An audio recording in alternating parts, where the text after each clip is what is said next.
स्वागत है दोस्तों जेएस नोवेल वर्ल्ड में। जहां हर कहानी में छुपा एक रोमांच, हंसी के ठहाके और थोड़ी सी ट्रिल।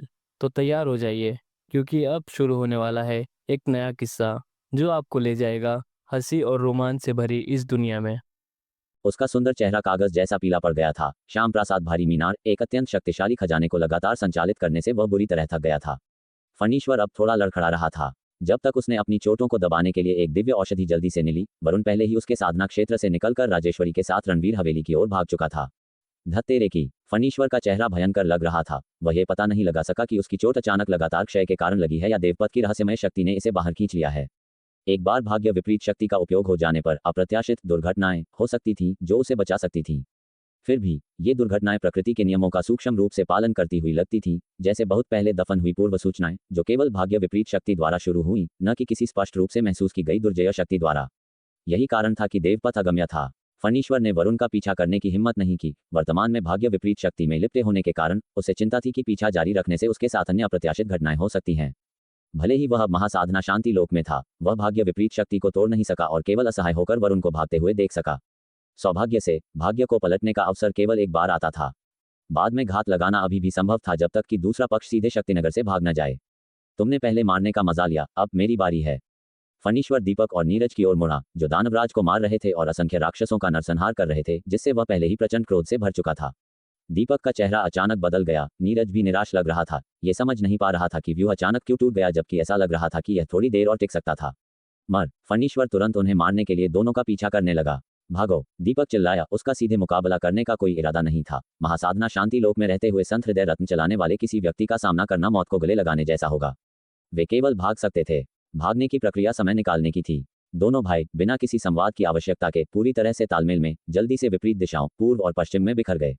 इस बीच शहर के अंदर जैसे ही व्यू टूटा, राक्षसों की एक विशाल लहर तुरंत अंदर आ गई, शहर की दीवारों पर सैनिकों के साथ टकरा गई और दानवराज शहर में घुस गए, मौत फैला रहे थे। हीरा रानी, गौर शीतल, विपुल और अन्य सभी अपने पूर्वजों की शेष आत्माओं से सुसज्जित थे, राक्षसों की लहर के खिलाफ लड़ रहे थे। दानवराज का सामना करने पर वे मुश्किल से उलझ सकते थे, लेकिन वे स्वयं चतुर्स्तंभ लोक के नहीं थे। हालांकि वे अपने पूर्वज आत्माओं की मदद से संक्षिप्त रूप से अत्यधिक शक्ति के साथ फट सकते थे, फिर भी वे वास्तविक दानवराजों की तुलना में काफी कम थे। धड़ाम। एक भाग्य विपरीत लोक के दानवराज द्वारा पीछा किए जाने पर विपुल को दूर धकेल दिया गया, इमारतों में टकरा गया। उस प्रभाव की विनाशकारी शक्ति ने छिपने वाले निवासियों को सीधे मार डाला। विपुल ने खून थूका, उसका चेहरा लाल हो गया, अक्षय बल का आह्वान करते हुए दहाड़ा और अपने पूर्वज की आत्मा के साथ एक होकर लड़ा। खुद को संभालने में कामयाब रहा, लेकिन लगातार पीछे धकेला जा रहा था। पूरे शहर में ये तुरंत युद्धों और संघर्षों से जल उठा। राक्षस शहर में घुस गए हैं। शहर गिर गया है। अपने घरों के अंदर छिपे हुए नागरिकों ने आकाश में भयंकर लड़ाई लड़ रहे दानवराजों के विशाल आंकड़े को देखकर वह डर जो वे एक सहस्राब्दी से भूल गए थे, अब उनके चेहरे पर चिपका हुआ था। शहर के अंदर ली परिवार की सेना राक्षसों की लहर के खिलाफ अराजक रूप से लड़ी, लेकिन उनके पास उन्हें रोकने के लिए व्यूह नहीं था और केवल सेना के युद्ध प्रयास के साथ राक्षसों की संख्या बहुत अधिक थी। कई लोगों ने अराजकता का फायदा उठाया और सेना के बैरिकेड्स पर चढ़ गए, शहर में घुस गए और हर जगह कहर बरपाया। अतुल्य और वरुण अन्य लोगों के बीच ये देखकर शहर के अंदर उत्पात मचा रहे राक्षसों का मुकाबला करने के लिए तुरंत अपनी सेनाओं को विभाजित कर दिया। लेकिन जैसे जैसे लड़ाई जारी रही, तेजी से अधिक राक्षस शहर में घुस गए, सैन्य रेखाओं को लापरवाही से फाड़ रहे थे। मूल छावनी के कुलीन सैनिक बहादुरी से लड़े, लेकिन वे राक्षसों को रास्ता साफ करने से रोक नहीं सके। कला केसरी अकादमी के पर्वत के ऊपर सोनित ने शहर को गिरते हुए देखा। उसका भाव गंभीर था। उसके पीछे कला केसरी अकादमी के कई गुरु और शिष्य खड़े थे। मैं कला केसरी में मार्शल आर्ट सिखाता हूँ, लेकिन मैं मानवता भी सिखाता हूँ। सोनित ने अपना सिर घुमाया, अपने पीछे खड़े असंख्य कला केसरी के गुरुओं और शिष्यों को देखा, जिनमें उसकी पोती भी शामिल थी। उसकी आंखों में दुख कम हो गया था, उसकी जगह एक दृढ़ चमक थी। राक्षस शहर पर हमला करते हैं, नागरिक पीड़ित हैं। कला केसरी के शिष्यों, क्या तुम अपने सामने सभी जीवित प्राणियों के लिए लड़ने को तैयार हो? लड़ेंगे, लड़ेंगे, कई शिष्य एक साथ दहाड़े। सोनित की नजर संतुष्ट हो गई। उसने सिर हिलाया और फिर दृढ़ता से कहा, तो मेरे पीछे आओ, नीचे राक्षसों का वध करने के लिए।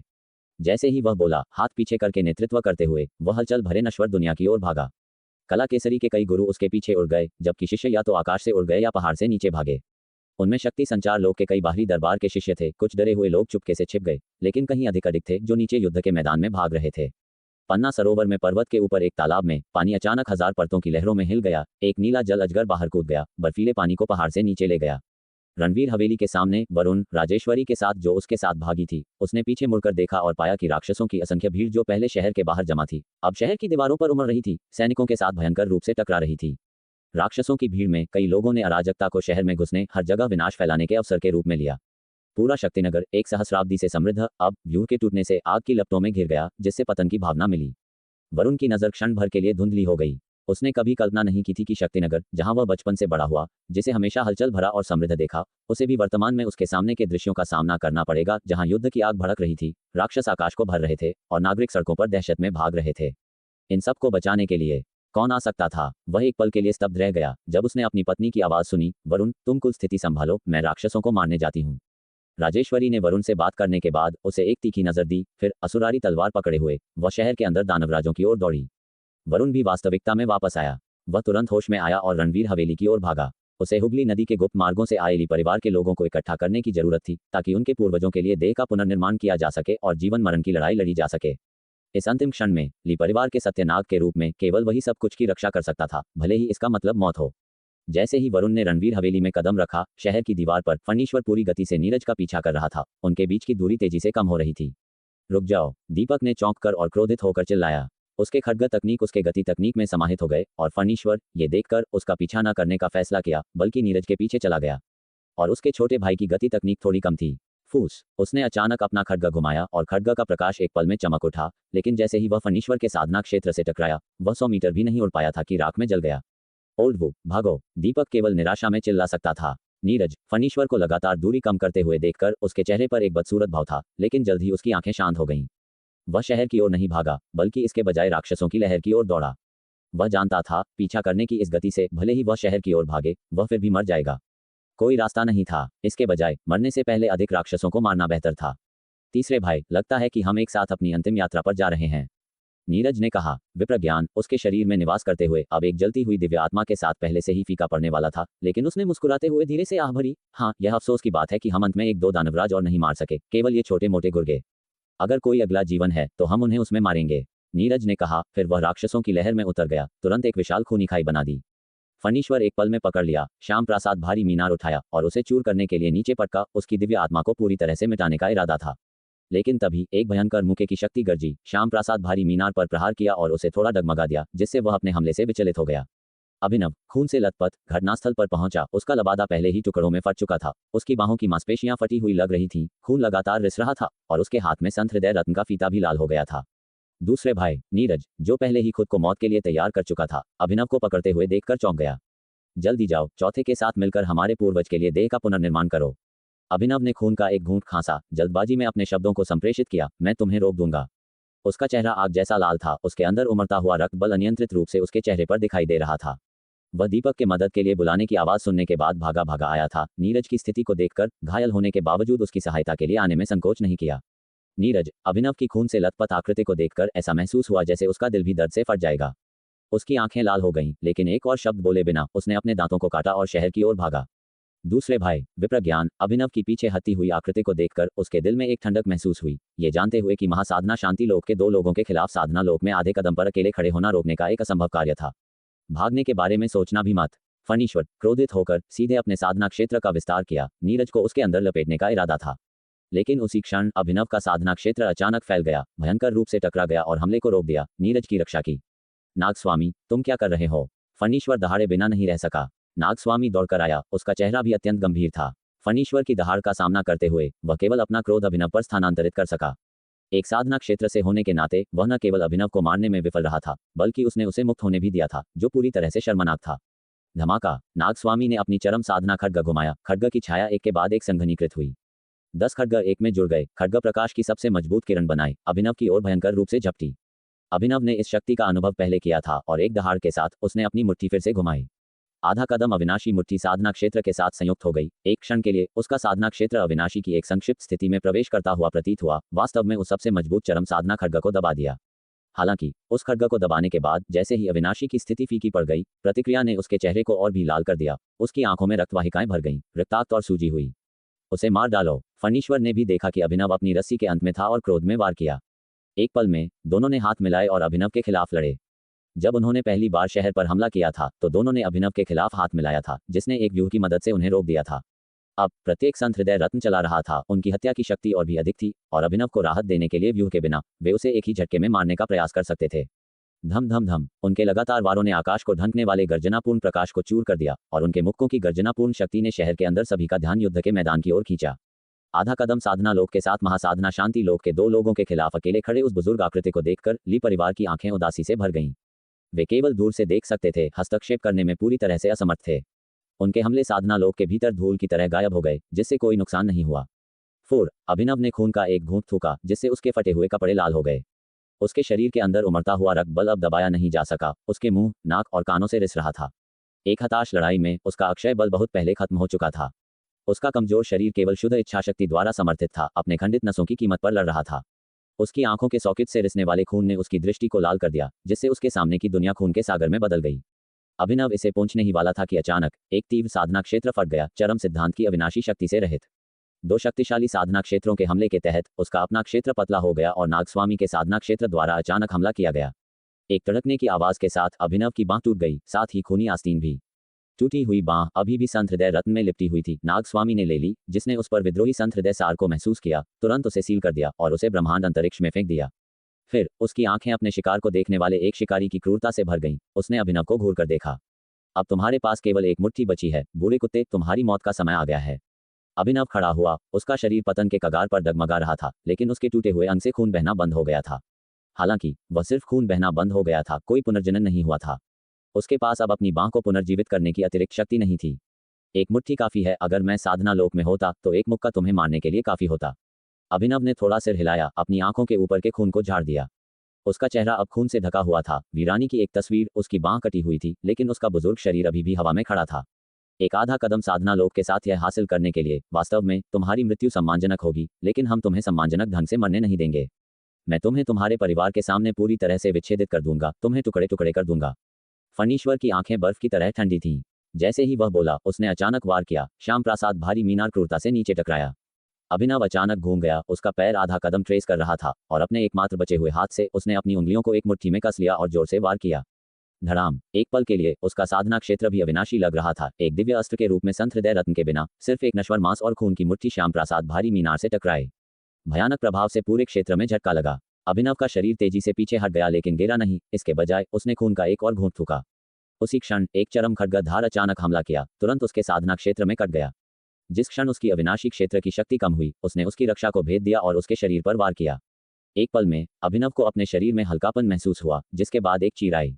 उसके शरीर का आधा हिस्सा कट गया था और यह वह आधा था जिसमें अभी भी बांह थी।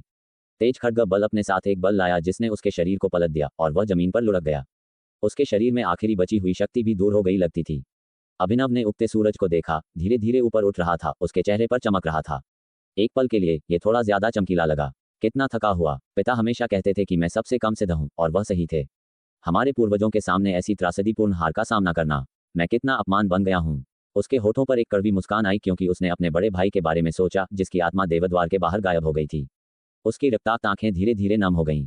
उसके दिमाग में यादों के एक चक्रव्यूह की तरह घूमते हुए आकृतियां चमकी। वह स्त्री जिसे उसने निराश किया था, झील के किनारे मछली पकड़ने वाला बच्चा, और बूढ़ा फणीश्वर, दूसरे स्वामी। अचानक एक पहाड़ के गिरने और एक सुनामी के गर्जन जैसा एक दहाड़ दूर क्षितिज से उठा। ऐसा लगा जैसे ये 10,000 तूफानों की गड़गड़ाहट ले जा रहा हो, बिजली की कड़क की तरह यहाँ दौड़ रहा हो, शक्तिनगर के ऊपर के आकाश में गूंज रहा हो, जिससे युद्धग्रस्त शहर अपनी गूंज से झंझना उठे। धरती को हिला देने वाली क्रोध की चीख ने सभी को अचंभित कर दिया, उन्हें स्तब्ध कर दिया। उनकी निगाहें दूर क्षितिज की ओर मुड़ गईं।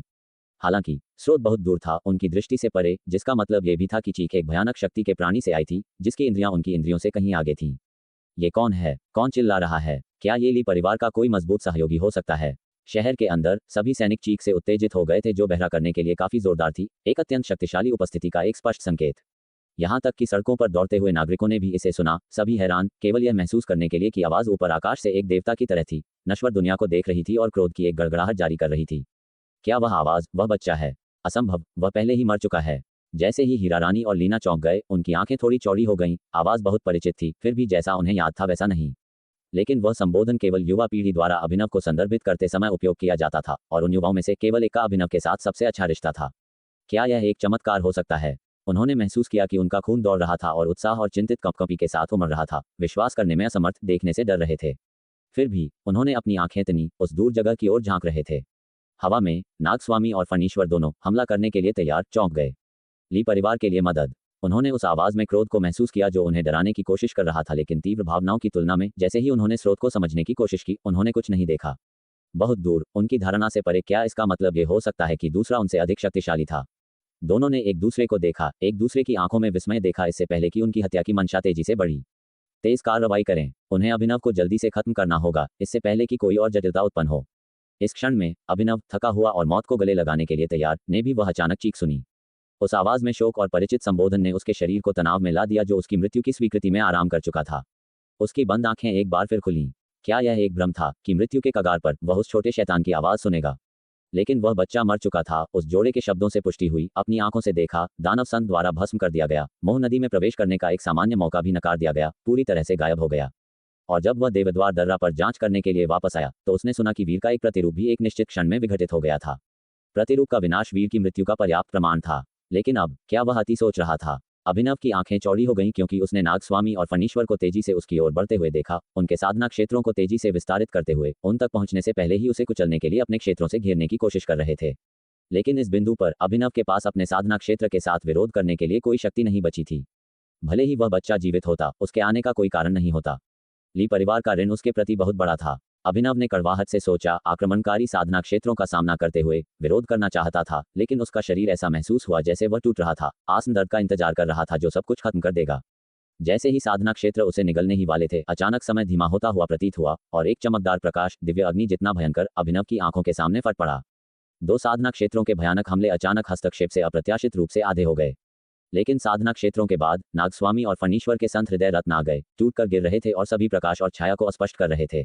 इस क्षण में दुनिया अचानक शांत हो गई। जो खजाने अभिनव को कुचलने वाले थे वे स्वर्ग और पृथ्वी को फाड़ सकने वाली एक शक्ति के साथ दहाड़ रहे थे, लेकिन इसके बजाय उन्होंने अचानक उसके सामने एक लाल आकृति पर वार किया। एक जोर से गर्जन के साथ एक भयंकर और उग्र दहाड़ गूंज उठी। दुनिया खुद कांप उठी। सभी क्रूर हमले, सभी दहाड़ती हवाएं अवरुद्ध हो गईं। एक सुनहरे युवक के शरीर से रुकी, अभिनव तक कोई नुकसान पहुंचने से रोका। वहां युवक खड़ा था, लपटों के भीतर एक पहाड़ की तरह, लाल सुनहरे प्रकाश के बीच में। अभिनव के सामने एक स्थिर और ऊंचा शिखर अचल था।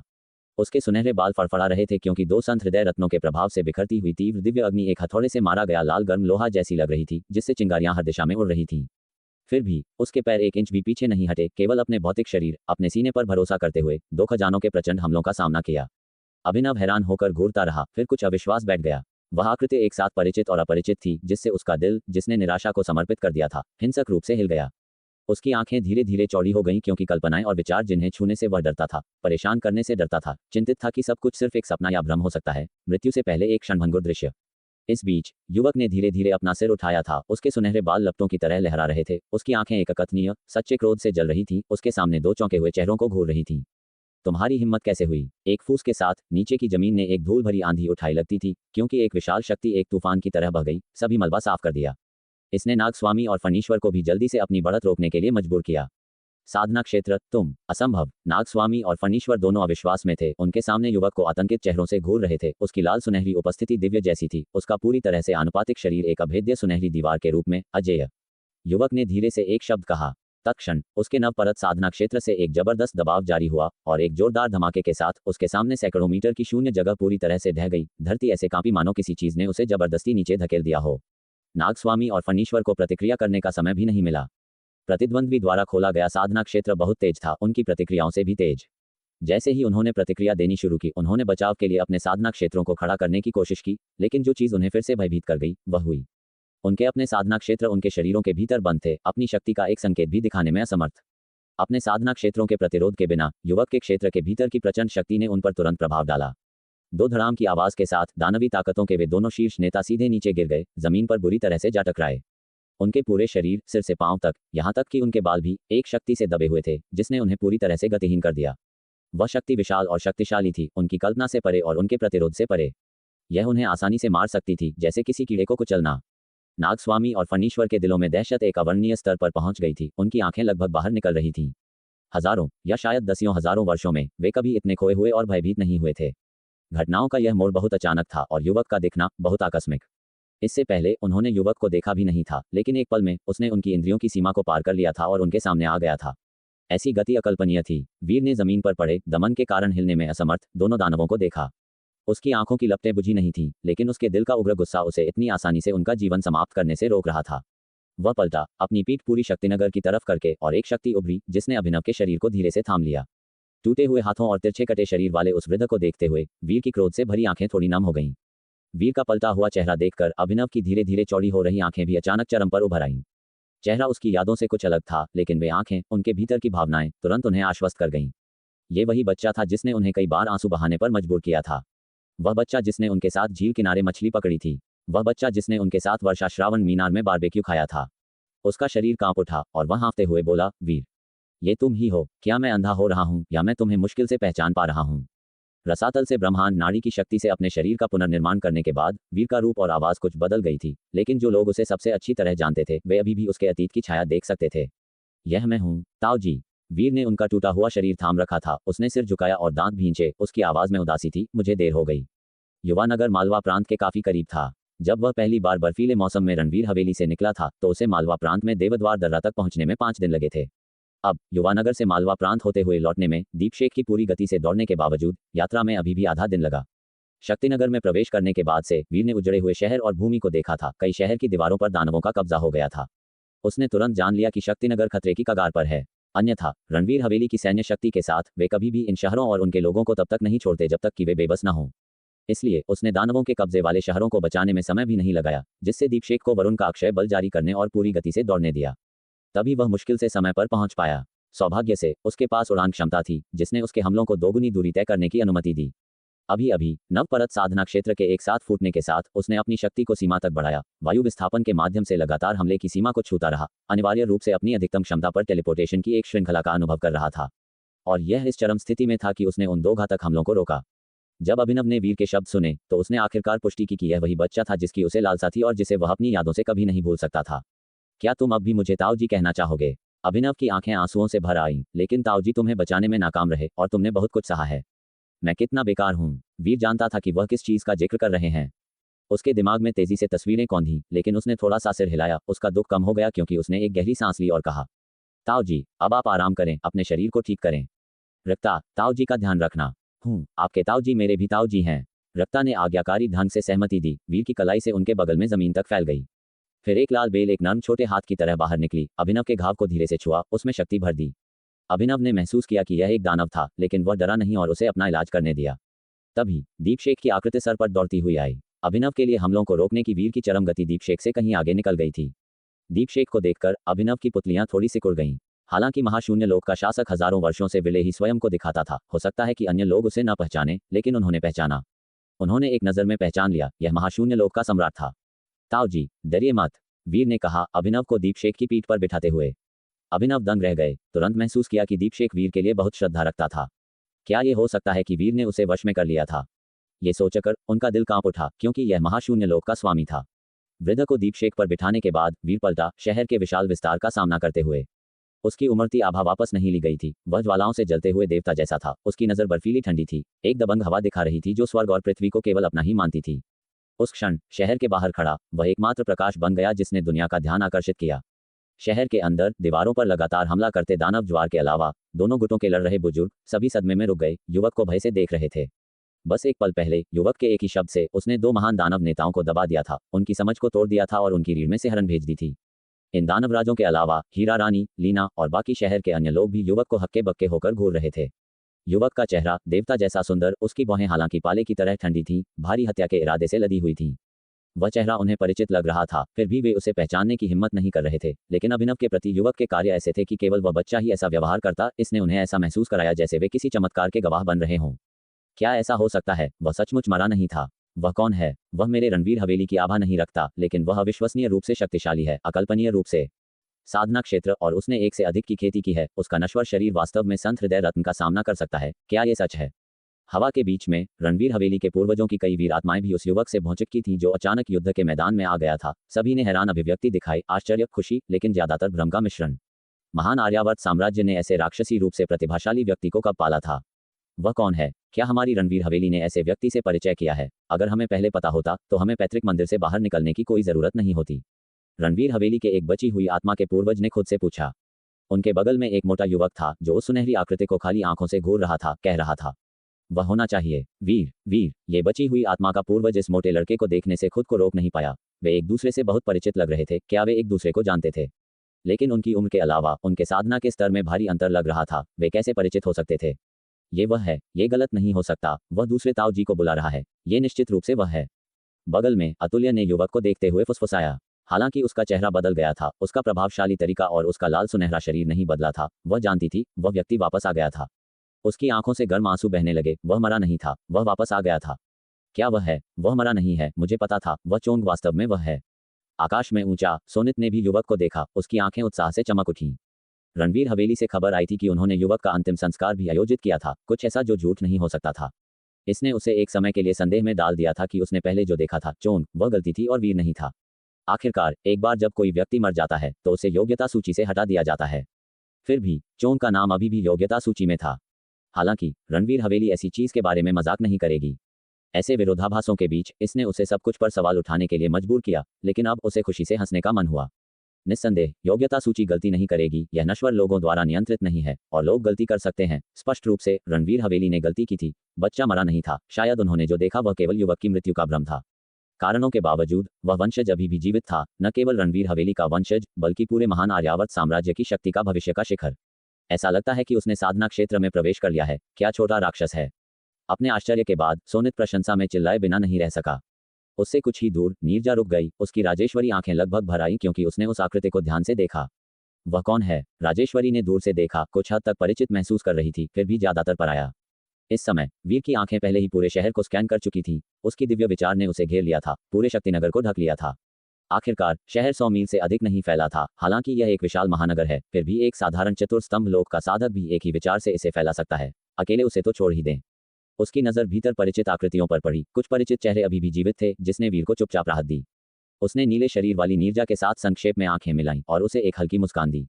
फिर उसकी नजर उन सुनहरी आत्माओं पर पड़ी। ये अवशेष रणवीर हवेली के लोगों के ऊपर पंख वाले वस्त्रों की तरह फड़फड़ा रहे थे। उसे नागद्वार मोह नदी के दृश्यों की याद दिला रहे थे। अचानक उसके दिल में समझ आ गई। इस क्षण वे दानवराज बुजुर्ग पीछे हटते हुए दिखाई दिए और उन्होंने जल्दबाजी में काम नहीं किया। हालांकि शहर भर में उमड़ते दानव अपना हताश हमला जारी रखे हुए थे, शहर पर हमला कर रहे थे। कुछ पहले ही रक्षा पंक्ति में दरारों के माध्यम से घुस चुके थे और नागरिकों का पीछा कर रहे थे। जहां भी गए तबाही मचा रहे थे। वीर की आंखें ठंडी हो गईं क्योंकि उसने अपना हाथ उठाया, भू नाड़ी को बाहर निकाला, जिसने 1 मील के दायरे से ब्रह्मांड नाड़ी की शक्ति को तेजी से उसकी हथेली में इकट्ठा किया, जैसे पानी खींचने वाली वेल। ये शक्ति लगातार संघनित हुई, एक तलवार क्यूई का निर्माण किया जो दसियों मीटर लंबी थी, चमकदार और भेदी थी, मानो देवद्वार दर्रा तक पहुंच रही हो, दुनिया का रंग फीका कर रही हो। जैसे ही तलवार क्यूई वीर की हथेली में कोलेस्ट हुई और तलवार क्यूई उससे विभाजित हुई, शक्तिनगर के ऊपर चक्कर काटते हुए आसमान में घनी रूप से व्यवस्थित होकर तुरंत तलवारों की एक छत बन गई। इस छत का विशाल पैमाना, उनकी सरासर संख्या शहर के भीतर के सभी दानवराजों और दानवों को डर से कठोर कर गई। उनमें मालवा प्रांत का एक दानव महाराज श्वेत भी था। इस क्षण उसने आखिरकार अपनी इंद्रियों को वापस पा लिया था। हालांकि उसकी उपस्थिति बदल गई थी, भावना अचूक थी। वह युवक, वह मालवा प्रांत का भयानक युवक था। ये हाउत्यान सेनानी है, हाउत्यान सेनानी। महाराज श्वेत की आंखों में डर दिखा, लेकिन उससे भी ज्यादा उन्होंने निराशा को दर्शाया। मालवा प्रांत में लड़ाई के दौरान उसने दरवाजों के बाहर से युवक की शक्ति का अनुभव किया था और युवक पर हमला करने के लिए अंतिम लड़ाई में शामिल नहीं होने का चुनाव करने से उसका जीवन बच गया था। लेकिन अब युवक लौट आया था और वह और भी भयानक हो गया था। उसकी वृद्धि कल्पना से परे थी। उनके महल स्वामी को दबा दिया गया था, जैसे नागद्वार के नाग स्वामी को। इसके अलावा महाराज श्वेत ने दीपशेख को पहचान लिया था, महाशून्य लोक का स्वामी। युवक के बगल में आज्ञाकारी ढंग से खड़ा था। प्रतीत होता है कि उसने उसे समर्पण कर दिया था। भागो। जीवित रहने की एक मजबूत इच्छा से प्रेरित होकर महाराज श्वेत निराशा में चिल्लाया। किसी अन्य दानव या पवित्र भवन के एक बुजुर्ग के रूप में अपनी स्थिति की परवाह किए बिना भागने के लिए मुड़ा। वह बस भागना चाहता था, इस जगह से, शक्तिनगर से, महान आर्यावर्त साम्राज्य से भागने के लिए। महाराज श्वेत की दहशत और निराशा की चीखों ने अन्य दानव राजों को भी अपनी इंद्रियों में वापस ला दिया। वे सभी गहराई से हिल गए। हाउत्यान। मालवा प्रांत में लड़ाई के बाद से दानवों के बीच ये नाम गड़गड़ाहट जितना चौंकाने वाला था। ये व्यवहारिक रूप से एक पलटाव था। वह मानव जाति का हाउत्यान, वह राक्षसी रूप से शक्तिशाली युद्धदेव युवक था। उसे मर जाना चाहिए था। कुछ दानवराज आसमान को भर रहे तलवार क्यूई को घूरते हुए, एक अथाह जितनी विशाल क्यूई बल महसूस करते हुए भागने का साहस भी खोते हुए दिखाई दिए। युवक की मृत्यु की खबर रणवीर हवेली द्वारा बहुत पहले ही फैला दी गई थी और वे अच्छी तरह से जानते थे। लेकिन वे इस दृश्य को कैसे समझा सकते थे, मानो जादू कर दिया गया हो। कोई जवाब नहीं था, केवल लगातार घना होता तलवार क्यूई ही अनगिनत आंखों की तरह लगता था जो असंख्य दानवों को ठंडी नजर से देख रही थी। जैसे ही दानवराज भागे, तलवार क्यूई भी तुरंत नीचे उड़ गई, अविश्वसनीय गति से उनका पीछा किया।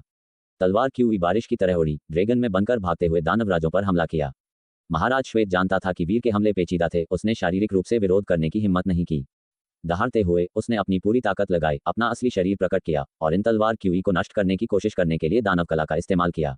लेकिन तलवार क्यूई एक तलवार अजगर में बन गई। उसका डमीना मालवा प्रांत में उसके सामने आए किसी भी चीज से कहीं ज्यादा भयंकर था। तलवार अजगर के लंबे दांतों और पंजों के साथ उसकी ओर दहाड़ते हुए उसने तुरंत उसकी दानव कला को नष्ट कर दिया, उसे सीधे मार गिराया।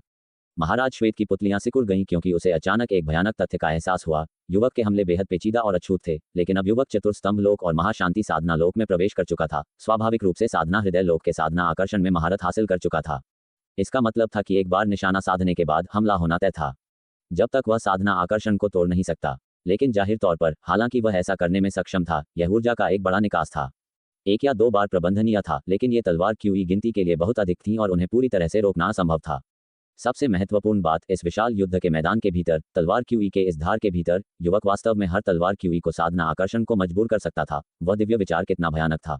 धमाका! तलवार क्यूई बारिश की बूंदों की तरह शरीर पर लगी। महाराज श्वेत क्रोध में चिल्लाया। तलवार क्यूई ने उसके मांस को फाड़ दिया। अभी तक घातक नहीं था, लेकिन उसके संघर्ष और चीख लंबे समय तक नहीं चली। इससे पहले कि ऐसा लगा जैसे किसी ने अचानक उसकी रीढ़ को खींच लिया हो, जैसे आत्मा को खींच लिया गया हो। उसके शरीर में ताकत तेजी से फीकी पड़ गई।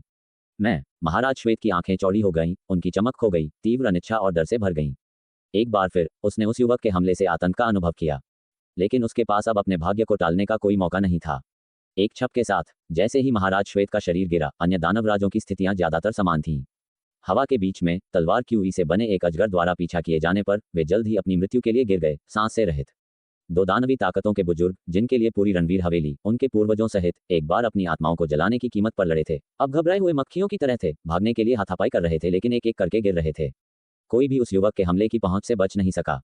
शहर के किनारों तक पहुंचना केवल भयंकर हमलों का स्वागत करता था।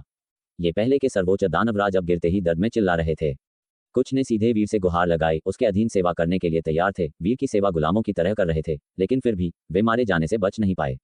तलवारों की बारिश, एक खूनी स्नान, उन सभी को छोड़ दिया जिन्होंने अपने उद्देश्य के लिए लड़ाई लड़ी थी, पूरी तरह से स्तब्ध थे। इन दानवराजों द्वारा पुकारे गए नाम भी उनके लिए गड़गड़ाहट जैसे थे। कुछ जो पहले अनिश्चित थे, वे अब उस युवक की पहचान के बारे में पूरी तरह से निश्चित थे। वीर, हीरा रानी और अन्य लोगों की आंखें भर आई, आंखें नम हो गईं। उन्होंने कभी उम्मीद नहीं की थी कि वीर उनके सबसे भयानक क्षण में उन्हें बचाने के लिए वापस आएगा।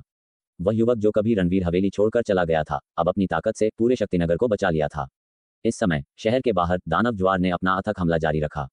सामने के दानव डर से लकवाग्रस्त थे, लेकिन पीछे के लोग इतनी दूर तक महसूस नहीं कर रहे थे, अभी भी चार्ज करने के आदेशों का पालन कर रहे थे।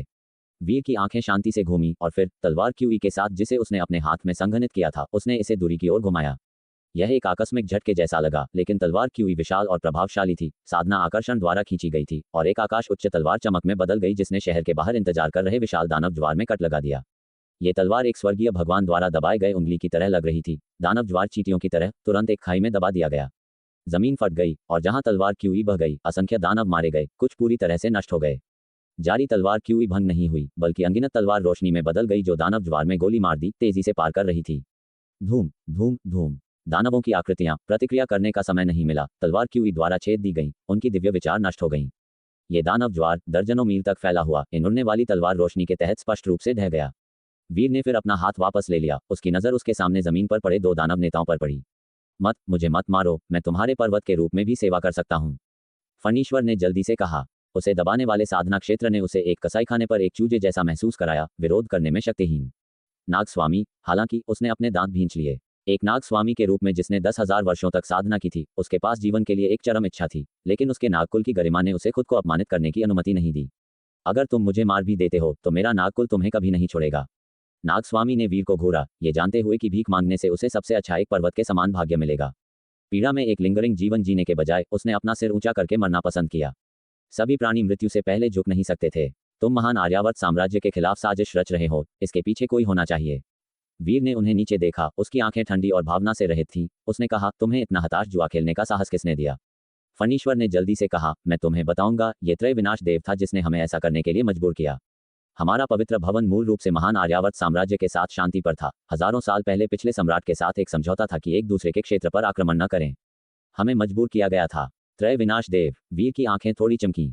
जब उसने पहले अपना साधना क्षेत्र फैलाया था तो उसने हवा में एक अजीब शक्ति का पता लगाया था, एक वास्तविक साधना शक्ति जिसे उसने साधना बोध लोक में जी परिवार के एक व्यक्ति पर पहले महसूस किया था।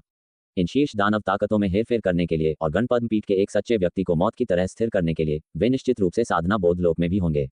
वीर ने फणीश्वर से पूछताछ जारी रखी। अपने क्रोध में उसने उन्हें तुरंत इसलिए नहीं मारा था क्योंकि वह इन दानवों के पीछे की विभिन्न साजिशों को समझना चाहता था।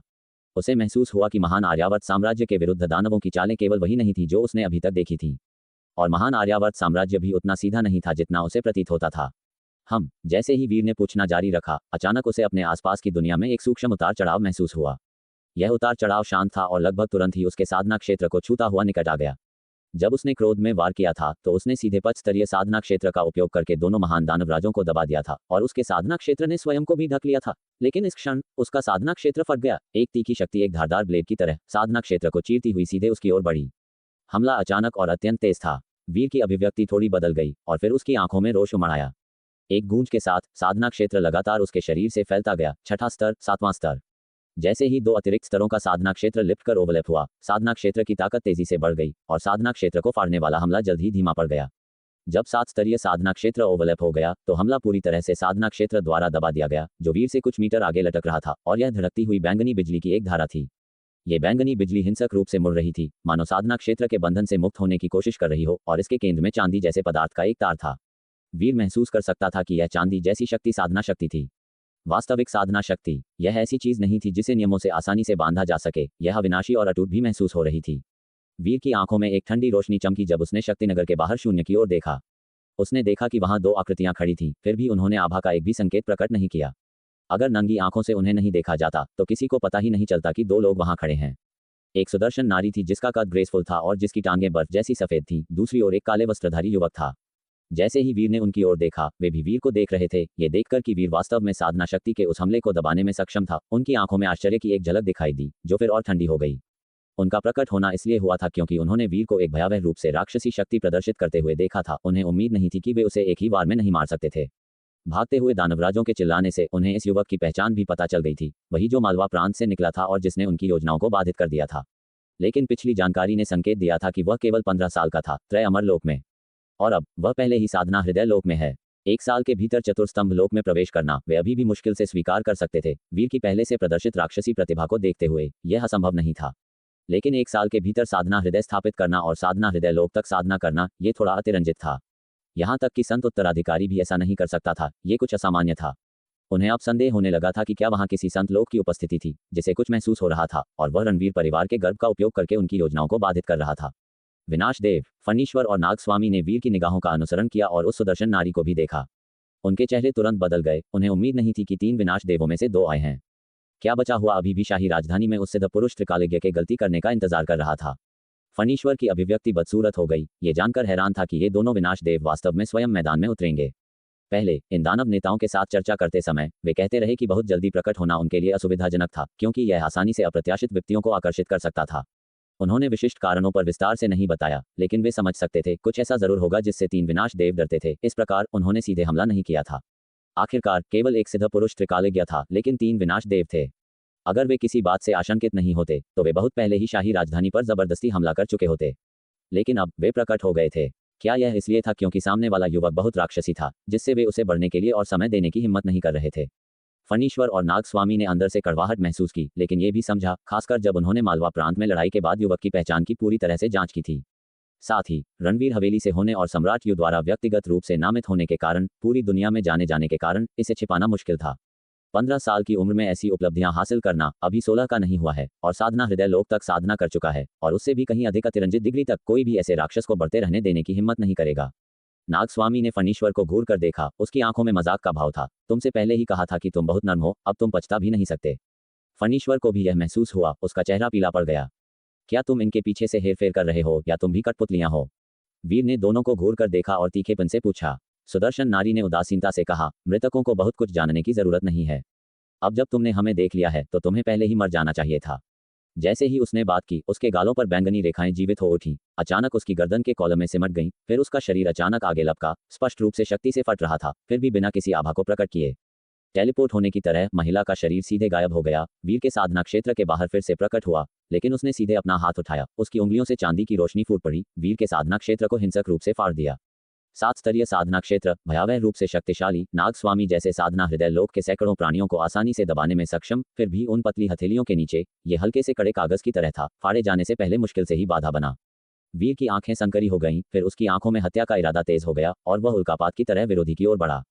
सुदर्शन नारी की हथेली एक तेज ब्लेड की तरह हवा में फिसल गई, वीर के साधना क्षेत्र को काटती हुई। उसके हथेली में चांदी की रोशनी अचानक तेज हो गई, उसे ढकते हुए, और फिर उसने वीर की ओर जोर से थप्पड़ मारा। वीर न तो डरा और न ही चकमा दिया, साधना मुद्रा की ओर आकर्षित हुआ। अपनी ओर से एक साधना मुद्रा के साथ जवाब देते हुए जैसे ही वे एक दूसरे के पास पहुंचे, उसने आधा कदम आगे बढ़ाया। मुट्ठी भींची हुई, उसने हिंसक रूप से मुक्का मारा। फू, एक दुर्जय उपस्थिति स्वर्ग और पृथ्वी के बीच तेजी से उठी, हत्या करने के लिए एक हावी अजेय मुट्ठी के इरादे को उजागर करती हुई। इस मुट्ठी का इरादा, जैसा कि इसके नाम से ही पता चलता है, सरल और सीधा था, फिर भी यह सबसे अंतिम इच्छा को समाहित करता था, एक अदम्य, बेजोड़ साधना विचार। धड़ाम, हवा में एक हिंसक आंदोलन गूंजा, जो दो विशाल पहाड़ों के टकराने जैसा था। विस्फोटक शोर ने शहर के भीतर सोनित और दीपक को, जो वापस दौड़ने के लिए मुड़ गए थे, और अन्य चतुर्स्तंभ लोक के प्राणियों को रंग खोने के लिए झकझोर दिया। वे उस विस्फोटक प्रभाव में निहित भयानक चीज को महसूस कर सकते थे। ये शक्ति उनके द्वारा पीछा की जाने वाली शक्ति की तरह लग रही थी, फिर भी यह उससे परे थी। वह कौन है? नागस्वामी को दबा दिया गया है, अब कौन लड़ रहा है? क्या वह साधना हृदय लोक है? मैंने उसका साधना क्षेत्र फैलते हुए नहीं देखा, लेकिन उसकी शक्ति। भीड़ चकित और हैरान थी। वह साधना शक्ति है, साधना क्षेत्र की उपस्थिति। रणवीर परिवार की विभिन्न पैतृक वीर आत्माएं सभी ध्यान से देख रही थी। उन्होंने उस शक्ति को पहचान लिया जो महिला उजागर कर रही थी। ये चतुर्स्तंभ लोक से परे थी और ऐसी चीज नहीं थी जिसे साधना क्षेत्र द्वारा सहन किया जा सके। साधना क्षेत्र को केवल साधना के किनारे को मुश्किल से छूने वाला ही माना जा सकता था, परम अध्ययन के माध्यम से सर्वोच्च मार्शल आर्ट के पीछे के नियमों को समझना, लेकिन अभी तक साधना में प्रवेश नहीं किया। फिर भी उस महिला ने वास्तव में साधना में प्रवेश कर लिया था। पैतृक वीर आत्माओं के शब्दों को सुनकर रणवीर परिवार के कई उच्च पदस्थ सदस्य स्तब्ध रह गए, फिर युद्धरत आकृतियों को डर से देखा। साधना क्षेत्र, अगर वे गलत नहीं थे तो गणपद्म पीठ से आए वह सिद्ध पुरुष त्रिकालिज्ञ साधना क्षेत्र के थे। यानी क्या सामने वाली महिला उस सिद्ध पुरुष त्रिकालिज्ञ के समान स्तर पर थी? वह युवक कौन है? 7 स्तरीय साधना क्षेत्र में महारत हासिल कर रहा है और मुश्किल से साधना क्षेत्र के साथ आदान प्रदान करने में सक्षम है। मैंने पहले सुना था कि जिसने 3 स्तरीय साधना क्षेत्र में महारत हासिल की थी, वह पहले ही शिखर पर पहुंच चुका था। लगता है कि आप सभी उस युवक को पहचानते हैं। वह कौन है? क्या वह हमारे रणवीर परिवार से परिचित है? रणवीर परिवार की पैतृक वीर आत्माएं पूछताछ करने से खुद को रोक नहीं पाईं। पहले वीर पैतृक मंदिर में प्रवेश कर चुका था, लेकिन अब जब वीर ने अपने शरीर को नया रूप दे दिया था, तो वह अब रणवीर परिवार के रक्त की आभा नहीं रखता था और उसका रूप बदल गया था, इसलिए उन्होंने उसे पहचाना नहीं। खासकर चूंकि वीर में कोई रक्त आभा नहीं थी, उन्होंने उसे जोड़ने पर विचार भी नहीं किया। पैतृक वीर आत्माओं के पूछताछ भरे सवालों को सुनकर हीरा रानी और अन्य लोगों ने थोड़ा मुंह खोला, फिर भी वे इस समय कैसे जवाब दें यह नहीं जानते थे। रणवीर परिवार से परिचित? पहले बहुत ज्यादा, क्योंकि वह वास्तव में रणवीर परिवार से था। लेकिन अब क्या वह अभी भी करीबी है? हवा के बीच में वीर और सुदर्शन नारी एक दूसरे से पीछे हट गए, मुट्ठी हथेली के विरुद्ध। महिला की हथेली तकनीक बेहद तीखी थी और दोनों को अलग कर दिया गया था। तुम्हारी मुट्ठी कौशल बुरा नहीं है, लेकिन यह अफसोस की बात है कि यह तुम्हारी अपनी सर्वोच्च कला नहीं है। इसमें तुम्हारी अपनी मूलभूत मार्शल साधना परम अर्थ की कमी है, चरम सिद्धांत की स्थिति में नहीं है। महिला की आंखें भयानक रूप से ठंडी थीं क्योंकि वीर के लिए उसकी हत्या का इरादा और भी भारी हो गया था। पिछली भयानक तलवार शक्ति जिसने लाखों दानवों का वध किया था, उसने लड़के की तलवार साधना की गहरी समझ दिखाई थी, लेकिन अप्रत्याशित रूप से उसका मुट्ठी कौशल भी असाधारण था। अगर कोई उसके द्वारा अभ्यास किए गए साधना क्षेत्र और उसके अपने दायरे को ध्यान में रखता है, तो वह बस एक राक्षस था। तुमसे निपटने के लिए यह पर्याप्त होगा, वीर ने कहा। उस मुके के साथ उसने महिला की खुरदरी ताकत का भी अंदाजा लगा लिया था। अब उसकी आभा फूट पड़ी, साधना क्षेत्र के भीतर दबे हुए 2 दानवराजों पर नजर डाली। अब तुम दोनों बेकार हो। नागस्वामी और फणीश्वर दोनों चौंक गए, उनकी अभिव्यक्तियां अचानक बदल गईं क्योंकि उन्होंने जल्दबाजी में पुकारा, विनाश देव, हमें बचाओ। दोनों एक साथ बोले, लेकिन जैसे ही शब्द उनके मुंह से निकले, साधना क्षेत्र की शक्ति ने उन्हें दबा दिया और वीर ने आगे कोई दया नहीं दिखाई। उसके सामने विनाश देव के साथ उसे अब उनसे पूछताछ करने की जरूरत नहीं थी। इसके अलावा वह पूरी तरह से साधना क्षेत्र युद्ध में शामिल होने वाला था। उन्हें दबाने के लिए कोई अतिरिक्त प्रयास नहीं था, इसलिए उसने उन्हें मारने का फैसला किया। महिला का चेहरा तेजी से बदल गया क्योंकि उसने नागस्वामी और अन्य को बचाने के लिए साधना क्षेत्र को फाड़ने की कोशिश करते हुए तेजी से वीर की ओर बढ़ी, क्योंकि वे बाद में भी काम आ सकते थे। लेकिन इस बार उसकी उंगलियों पर चांदी की रोशनी आसानी से साधना क्षेत्र को फाड़ नहीं सकी। अगर पहले ये कठोर कागज था, तो अब साधना क्षेत्र रेशम की तरह था, जिसे क्रूर बल द्वारा फाड़ा नहीं जा सकता था। 8 स्तरीय साधना क्षेत्र। महिला की अभिव्यक्ति बदल गई, कुछ हद तक सदमे में। युवक के पास अभी भी शक्ति का भंडार था, लेकिन जिस क्षण उसे रोका गया था, नागस्वामी और फणीश्वर के शरीर साधना क्षेत्र के भीतर अचानक फट गए। उन्होंने पहले ही भाग्य को चुनौती देने का मौका खो दिया था, क्योंकि साधना हृदय लोक तक पहुंचना बहुत अधिक युद्ध और हत्या के कारण था। भाग्य को चुनौती देने की शक्ति लंबे समय से खर्च हो चुकी थी। नहीं, फणीश्वर दहाड़ उठा, उसका शरीर आग की लपटों में फट गया, साधना क्षेत्र से मुक्त होने की कोशिश कर रहा था। फिर भी जैसे ही उसकी दिव्य आत्मा जल गई और उसकी प्रमुख नसें फट गईं, उसे अभी भी साधना क्षेत्र द्वारा मृत्यु तक दबा दिया गया, जब तक कि एक जोरदार धमाके के साथ धुएं के एक झोंके की तरह वह कुचल नहीं गया। उसने बिल्कुल भी प्रतिरोध नहीं किया। नागस्वामी ने भी संघर्ष किया, उसका शरीर सुनहरी रोशनी में फूट पड़ा, आश्चर्यजनक रूप से शक्ति सीमा लोक में महारत हासिल की और दिव्य शक्ति अवस्था में प्रवेश किया। ये सब तब हुआ जब उसकी नाग आत्मा जल गई, उसके साधना क्षेत्र में दौड़ती हुई एक बढ़ती शक्ति में बदल गई, एक दरार खोलने की कोशिश कर रही थी। लेकिन दमनकारी साधना क्षेत्र 10 लाख टन के पहाड़ की तरह था, अटल। वह क्रोध में चिल्लाया, लेकिन उसकी दहाड़ के बीच में ही 8 स्तरीय साधना क्षेत्र के दमन ने उसे फणीश्वर के साथ मार डाला। उनकी दिव्य आत्माएं बुझ गईं। ये सब पलक झपकते ही हुआ और समाप्त हो गया, और वीर पहले ही उड़ान भर चुका था, सीधे महिला की ओर बढ़ रहा था। अभी भी अजेय मुट्ठी की गति के साथ, लेकिन इस बार 8 स्तरीय साधना क्षेत्र लिपटा हुआ था, महिला के आंदोलनों को बाधित कर रहा था। मुट्ठी सीधे उसके सिर के लिए सीटी बजा रही थी। ज़ेन शिंग, सुदर्शन नारी ने अचानक ऊपर देखा, क्रोध से चिल्लाया, उसका शरीर बैंगनी आभा से उमड़ उठा और उसकी शक्ति वास्तव में कई गुना बढ़ गई। अपनी बाहों को खींचते हुए उसने एक बार फिर वीर के साधना क्षेत्र को फाड़ दिया। तुम मजबूत हो, दुर्भाग्य से तुम हमसे बहुत जल्दी मिल गए। अगर तुम कुछ और सालों तक छिपे रहते तो शायद यहाँ कोई भी तुम्हें रोक नहीं पाता। महिला ने वीर की ओर देखा जो सीधे उसकी ओर बढ़ रहा था। उसकी आंखें बैंगनी हो गईं, एक महान साधना आभा उसके शरीर से निकली, आकाश में गोली मार दी और उसने एक हथेली से वीर पर वार किया। धड़ाम, उनकी मुट्ठी और हथेली फिर से टकराए, इस बार अधिक भयंकरता के साथ, लेकिन इस बार सुदर्शन नारी का शरीर सीधे बाहर उड़ गया, शहर के बाहर जमीन पर बुरी तरह से टकराया, एक गहरा गड्ढा बन गया। तेजी से सुदर्शन नारी बाहर निकली, उसके मुंह के कोने से खून बह रहा था, उसके चेहरे पर सदमा दिखाई दे रहा था। इस क्षण उसके सामने वीर अब 9 स्तरीय साधना क्षेत्र में नहीं था, बल्कि 9 स्तरीय पर था। मुठभेड़ के क्षण में ही वह हार गई थी। मुझे 6 साल की उम्र में एक जोतियान लोक हत्यारे का सामना करना पड़ा। मुझे 14 साल की उम्र में एक 15 कोस क्षेत्र हत्यारे का सामना करना पड़ा। बचपन से मैंने जिन सभी हत्याओं और खतरों का सामना किया है वे उससे कहीं ज्यादा हैं जिसे मैं सहन कर सकता था, लेकिन मैंने उन सभी को रौंद डाला है। क्या ये साधना क्षेत्र की शक्ति है? बहुत कमजोर, जितना मैंने कल्पना की थी उससे कहीं ज्यादा कमजोर। वीर का शरीर रुका नहीं, उसने महिला का पीछा करना जारी रखा। उसका शरीर सुनहरा था, उसके बाल सुनहरी दिव्य अग्नि की तरह फड़फड़ा रहे थे। उसने अपना हाथ उठाया और जमीन पर पहले से दबाई गई संत हृदय रत्न तलवार तेजी से उसकी ओर उड़ गई, उसकी हथेली में उतर गई। ये वही परम खड्ग था जिसका उपयोग नागस्वामी ने पहले किया था, और जिस क्षण यह उसके हाथ में उतरा, तलवार के भीतर संत हृदय सार पहले ही दबा दिया गया था और उसके द्वारा परिष्कृत किया गया था, उसका हथियार बन गया था। मर जा। वीर ने अपनी तलवार घुमाई, तलवार में 10 परम तलवार इरादे तुरंत फूट पड़े, तेजी से अभिसरित हुए और सबसे शक्तिशाली परम साधना तलवार शक्ति का गठन किया। लेकिन इस परम साधना तलवार शक्ति के भीतर वीर का अपना तलवार इरादा भी एकीकृत था। परम साधना पुनर्जन्म। फूश। तलवार की रोशनी अचानक कट गई, मानो उसने यिन और यांग को विभाजित कर दिया हो, स्वर्ग और पृथ्वी को विभाजित कर दिया हो, एक पल में आ गया हो, महिला के सामने प्रकट हो गया हो। क्लांग। एक तेज धातु की आवाज निकली। काले वस्त्रधारी युवक की आकृति कहीं से भी प्रकट हुई, एक लंबी भाला पकड़े हुए। भाले के शरीर में भी संत हृदय रत्न की आभा व्याप्त थी, जिसमें विशेष नियम शक्ति थी, और वास्तव में उसने वीर की तलवार को रोक दिया। लेकिन तलवारबाजी के परम साधना की विनाशकारी शक्ति ने उसे पीछे हटने के लिए मजबूर कर दिया। पहले ये सोचा गया था कि अकेली सुदर्शन नारी स्थिति को हल कर सकती है, लेकिन इसके बजाय वीर का 9 स्तरीय साधना क्षेत्र बाहर निकल गया, जो लगभग उन्हें अभिभूत कर रहा था। अब वीर के हाथों में 10 परम खड्ग एक ऐसी शक्ति जारी कर रहा था जो पहले नागस्वामी द्वारा दिखाई गई शक्ति से कहीं अधिक थी। अपने हमले को अवरुद्ध देखकर वीर रुका नहीं, उसने साहपूर्वक दूसरी और तीसरी तलवार के साथ जारी रखा। ब्रह्मांड नाड़ी को जुटाया गया, तलवार में बढ़ती शक्ति जमा हुई। 10 परम खड्ग की परम साधना तलवार शक्ति पुनर्जन्म तलवार इरादे के साथ संयुक्त होकर तेजी से वध के लिए निकली। यह जबरदस्त शक्तिशाली तलवार चाल, जैसे कि इसकी कोई कीमत नहीं थी, जोर से घूमती रही। काले वस्त्रधारी युवक का रंग भी बदल गया, वह दहाड़ उठा, उसके लंबे भाले से एक काली बिजली का बोल्ट फूट पड़ा, बार बार शून्य में छेद करते हुए वीर की तलवार शक्ति को दफनाने के लिए 2 गहरे काले दरारें बनाने की कोशिश कर रहा था। लेकिन ये परम साधना पुनर्जन्म बहुत दबंग था, उन शून्य दरारों को सीधे फाड़ रहा था, फिर भी उन पर हमला कर रहा था। दोनों ने सदमे और क्रोध में प्रत्येक ने अपनी हथेली और मुट्ठी कौशल प्रदर्शित किया। चांदी की रोशनी एकत्रित हुई, रोकने की कोशिश करने के लिए महान साधना की शक्ति उधार ली, लेकिन वीर का हमला भयंकर और दबंग था, फिर भी उन्हें दबा रहा था। शहर में सभी ने इस दृश्य को देखा, वह भी स्तब्ध चुप्पी में बदल गया। सभी को उम्मीद नहीं थी कि वीर अकेले 2 साधना क्षेत्र के प्राणियों का सामना करते हुए अभी भी इतनी भयंकर और विस्मयकारी शक्ति प्रदर्शित कर सकता है, जो बस उनकी समझ को तोड़ रहा था। धिक्कार है, मुझे उसे मारने दो। सुदर्शन नारी ने वीर को उसे प्रदान किए गए संत हृदय रत्न का उपयोग करके उस पर पलटवार करते हुए देखकर इतनी क्रोधित हो गई कि उसने खून थूक दिया। वीर के परम साधना पुनर्जन्म के लगातार झूलों से वापस पीटा गया, बचाव करने में असमर्थ। उसकी महान साधना की शक्ति को नष्ट नहीं किया जा सका, लेकिन उसका शरीर भयानक तलवार शक्ति को सहन नहीं कर सका। उसकी हथेलियां कट गईं, उसका शरीर हिंसक रूप से हिल गया, उसे बेहद असहज महसूस हुआ।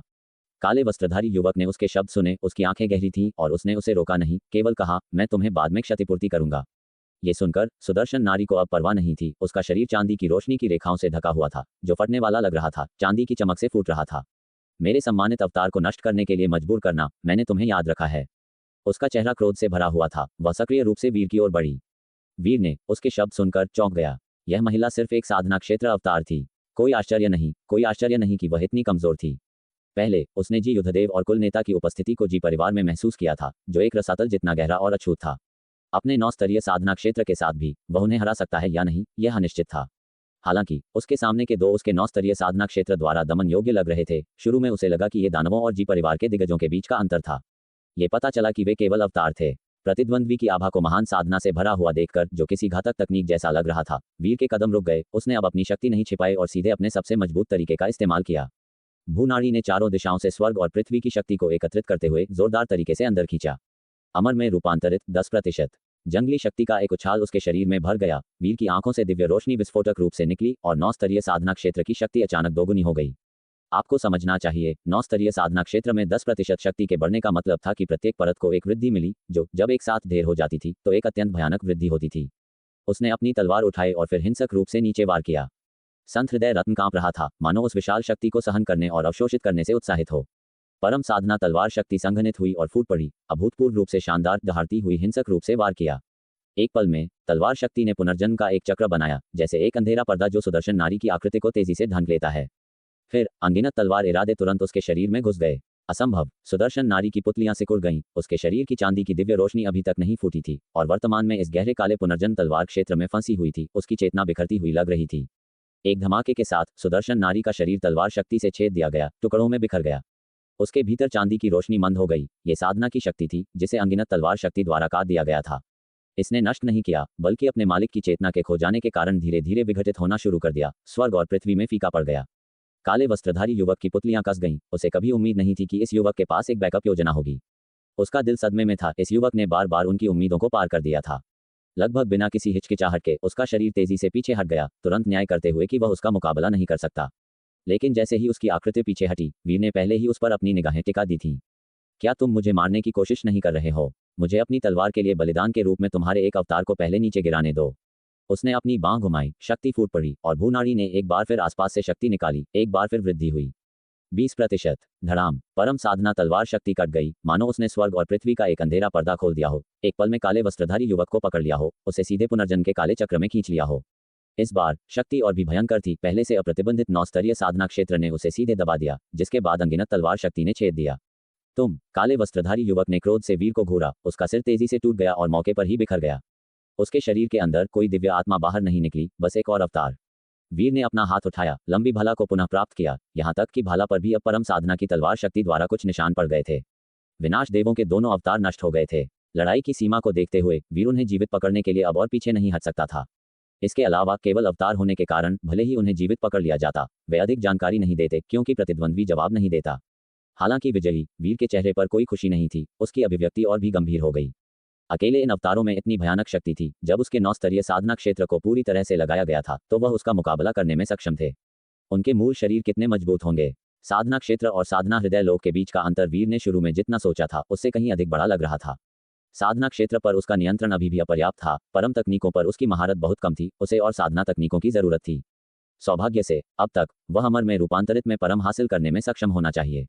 वीर की आंखें रोशनी से चमकी। त्रय अमर चरम लोक तक पहुंचने के बाद उसने अभी तक अपनी पूरी ताकत को सही मायने में उजागर नहीं किया था, और त्रय अमर चरम लोक की खून पुनर्जन्म क्षमता अमर में रूपांतरित के शिखर तक पहुंचने के लिए ठीक से तैयार की गई लग रही थी। दूसरे शब्दों में, केवल त्रय अमर चरम लोक तक पहुंचने पर ही कोई अमर में रूपांतरित को अधिकतम करने की क्षमता रख सकता था। साधना क्षेत्र, वीर की आंखें चमकी। वह साधना क्षेत्र के भीतर के स्तरों और इसकी शक्ति की वास्तविक सीमा के बारे में अनिश्चित था।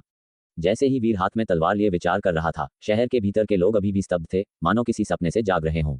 2 दुर्जय विरोधी मारे गए, वास्तव में उस युवक द्वारा अकेले ही मार डाले गए। नागस्वामी और फणीश्वर दोनों का वध करना और फिर लगातार साधना क्षेत्र के 2 अस्तित्वों को काट गिराना। एक तलवार से उसने शक्तिनगर के बाहरी इलाके में झाड़ू लगा दी, दानव ज्वार को शांत कर दिया। ये सब सिर्फ एक क्षणभंगुर पल में हुआ। युवक के आने के बाद वह भयानक उदासी जो कई दिनों से शक्तिनगर को घेरे हुए थी, बस ऐसे ही दूर हो गई। यह ऐसा था जैसे किसी देवता की हथेली स्वर्ग से फैली हो, ऊपर के काले बादलों को अलग कर रही हो। इस क्षण भोर की टूटने वाली रोशनी अभी भी शक्तिनगर पर चमक रही थी। हर घर इसकी चमक में नहा रहा था, लेकिन रोशनी पहले की तरह ठंडी नहीं थी। यह इंद्रधनुषी चापों के साथ लहरदार लग रही थी, जिससे सभी को गर्मी का एहसास हुआ। उनका खून आश्चर्य और उत्साह के साथ उबलता हुआ लगा। क्या हम बच गए हैं? वह कौन है? क्या वह वीर सेनापति है? मैंने सुना दानवों ने उसे यही पुकारा। वह वीर सेनापति है। शहर के भीतर के कई नागरिक, साथ ही इसका बचाव करने वाले सैनिक, हालांकि वे सुनहरी चमक में लिपटे हुए युवक के चेहरे को नहीं पहचान पाए थे। इस समय स्वर्ग और पृथ्वी के बीच केवल उसकी आकृति ही ऊंची खड़ी थी। उसके शरीर से निकलने वाली धधकती शक्ति दुनिया में एक संघनित सुनहरी दिव्य रोशनी की तरह। उसके शरीर के चारों ओर कोई दानव दहाड़ नहीं रहा था या मडरा नहीं रहा था। सब कुछ स्थिरता में लौट आया। साधना क्षेत्र, बस ऐसे ही मारा जाना। क्या वह वास्तव में साधना क्षेत्र था? क्या इसका मतलब यह नहीं है कि यह युवक गणपद्म पीठ के सिद्ध पुरुष त्रिकालज्ञ को मारने में सक्षम है? 9 स्तरीय साधना क्षेत्र, उसने ये कैसे किया? मैंने सुना हमारे पूर्वजों ने गिरने से पहले केवल तीसरे स्तर तक ही साधना की थी। रणवीर परिवार के पूर्वजों की कई वीर आत्माएं सदमे में डूब गईं। वे अपनी बची हुई आत्माओं के विनाश के लिए तैयार, प्रज्वलित आत्माओं के साथ लड़े, पूरी तरह से बिखरने के लिए तैयार। फिर भी इस हताशा को युवक ने अपने हाथ के एक साधारण फ्लिप से शांत और दबा दिया।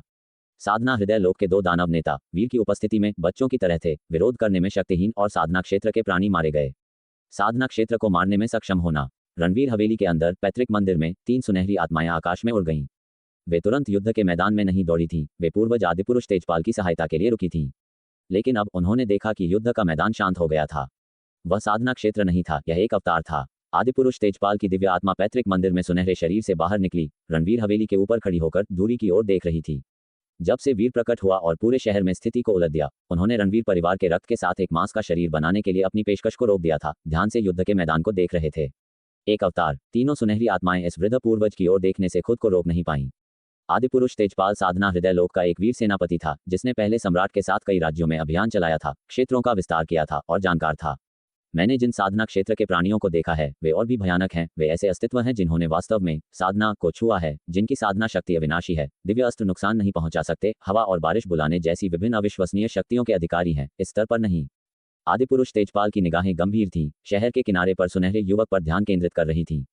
लेकिन साधना क्षेत्र के अवतार को मारने में सक्षम होना पहले से ही बहुत डरावना है। वह युवक साधना क्षेत्र से नीचे अजेय है। पूर्वज के शब्दों को सुनकर तीनों सुनहरी आत्माएं स्तब्ध रह गईं।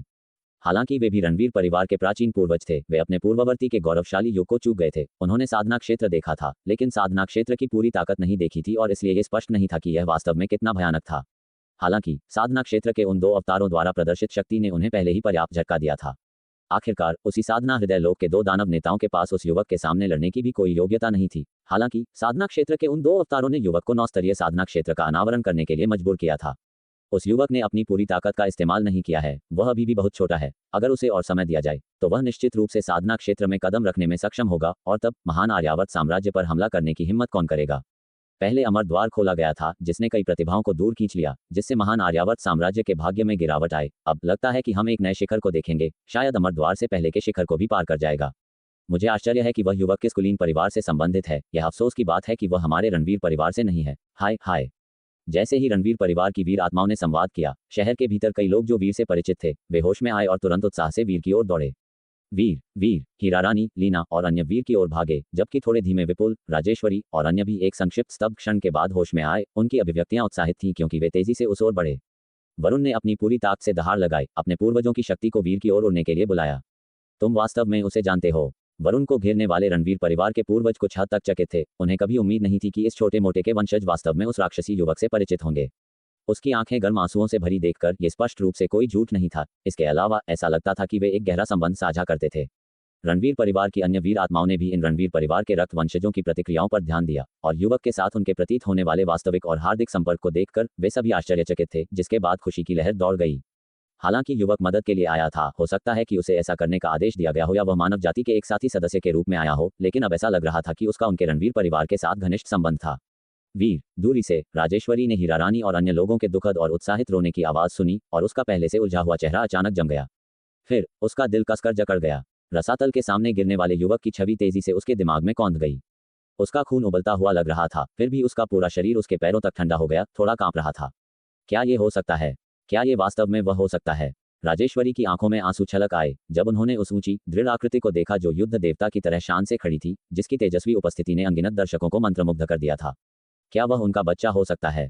उनका शरीर अनियंत्रित रूप से कांप रहा था और अंततः खुद को रोक न सकी। वे भी दूसरों के पीछे उस युवक की ओर उड़ चली। पास आते ही उनकी गति बढ़ गई। जितना करीब आई उतना ही स्पष्ट रूप से उनका चेहरा दिखाई दिया। ये वह चेहरा नहीं था जो अब इसमें गिरने से पहले था। अब उनके भावों में एक तीखापन था, और उनका आभा भी स्पष्ट रूप से अलग था। उनकी गति फिर धीमी हो गई। एक तरह की झिझक और भय की भावना मन में घर कर गई, जैसे कि वह किसी सुंदर सपने को छू रही हो जो वास्तविक भी था और भ्रम भी। करीब आने से डर रही थी फिर भी आना चाहती थी, छूने से डर रही थी फिर भी छूना चाहती थी।